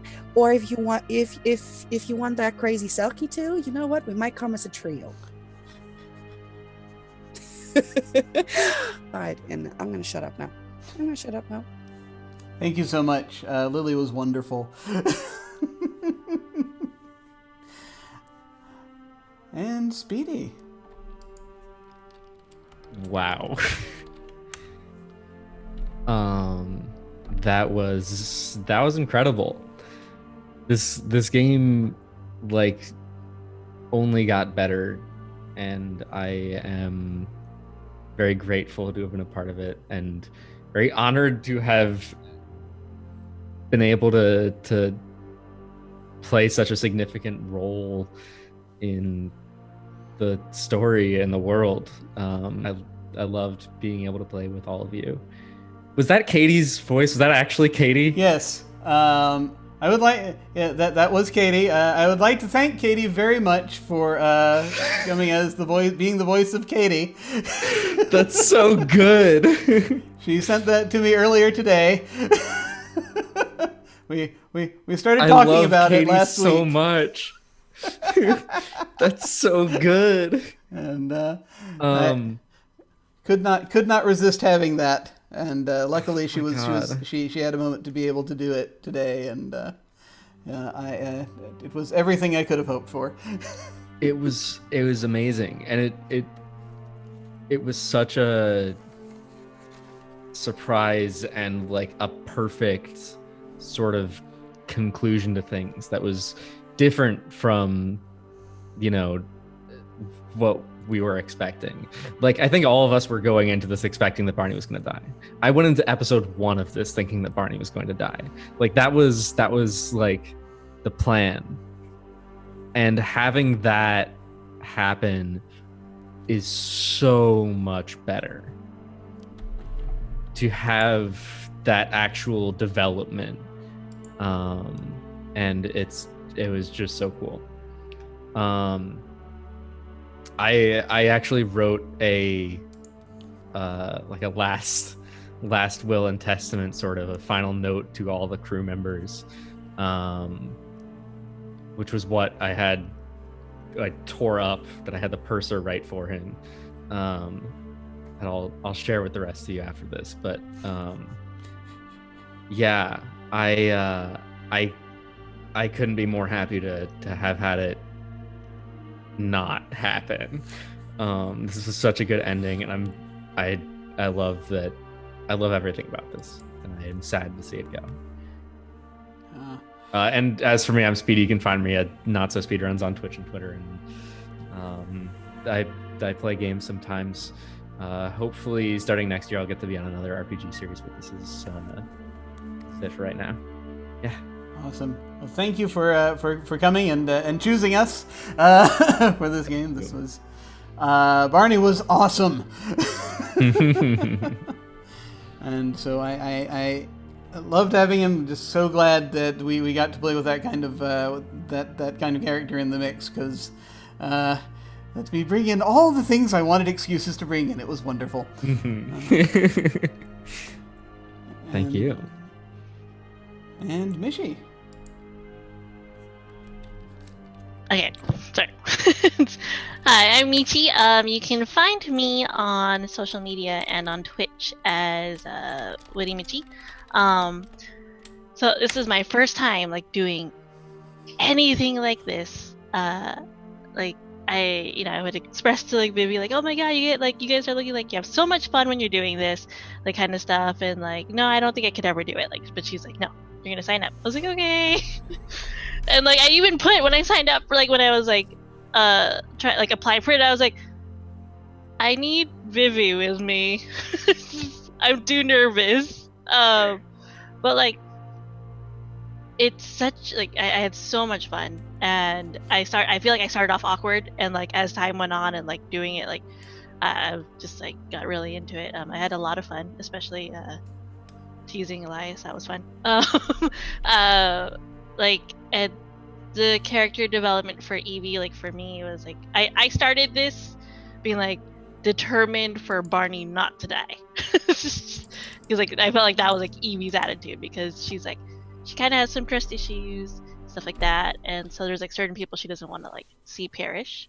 Also like the Charlie's Angel status of the women of the boat, that was a lot of that was a lot of fun for me. Char sees angels. Yes. Well, like, I think the biggest thing that sticks with me that I wanted to mention is that, like, I'm so sad that we are ending. Like, I feel like it's only we meet and like communicate and do all this like once a week, and I feel like I've grown like such an attachment to everyone here. Like, I'm like, oh, they're all my friends, but we only talk like once in a while, and we just like it's like we're like communicating through characters, but like it's still fun and it's great. And like, so emotional, super duper emotional, super. So you can see all the pictures.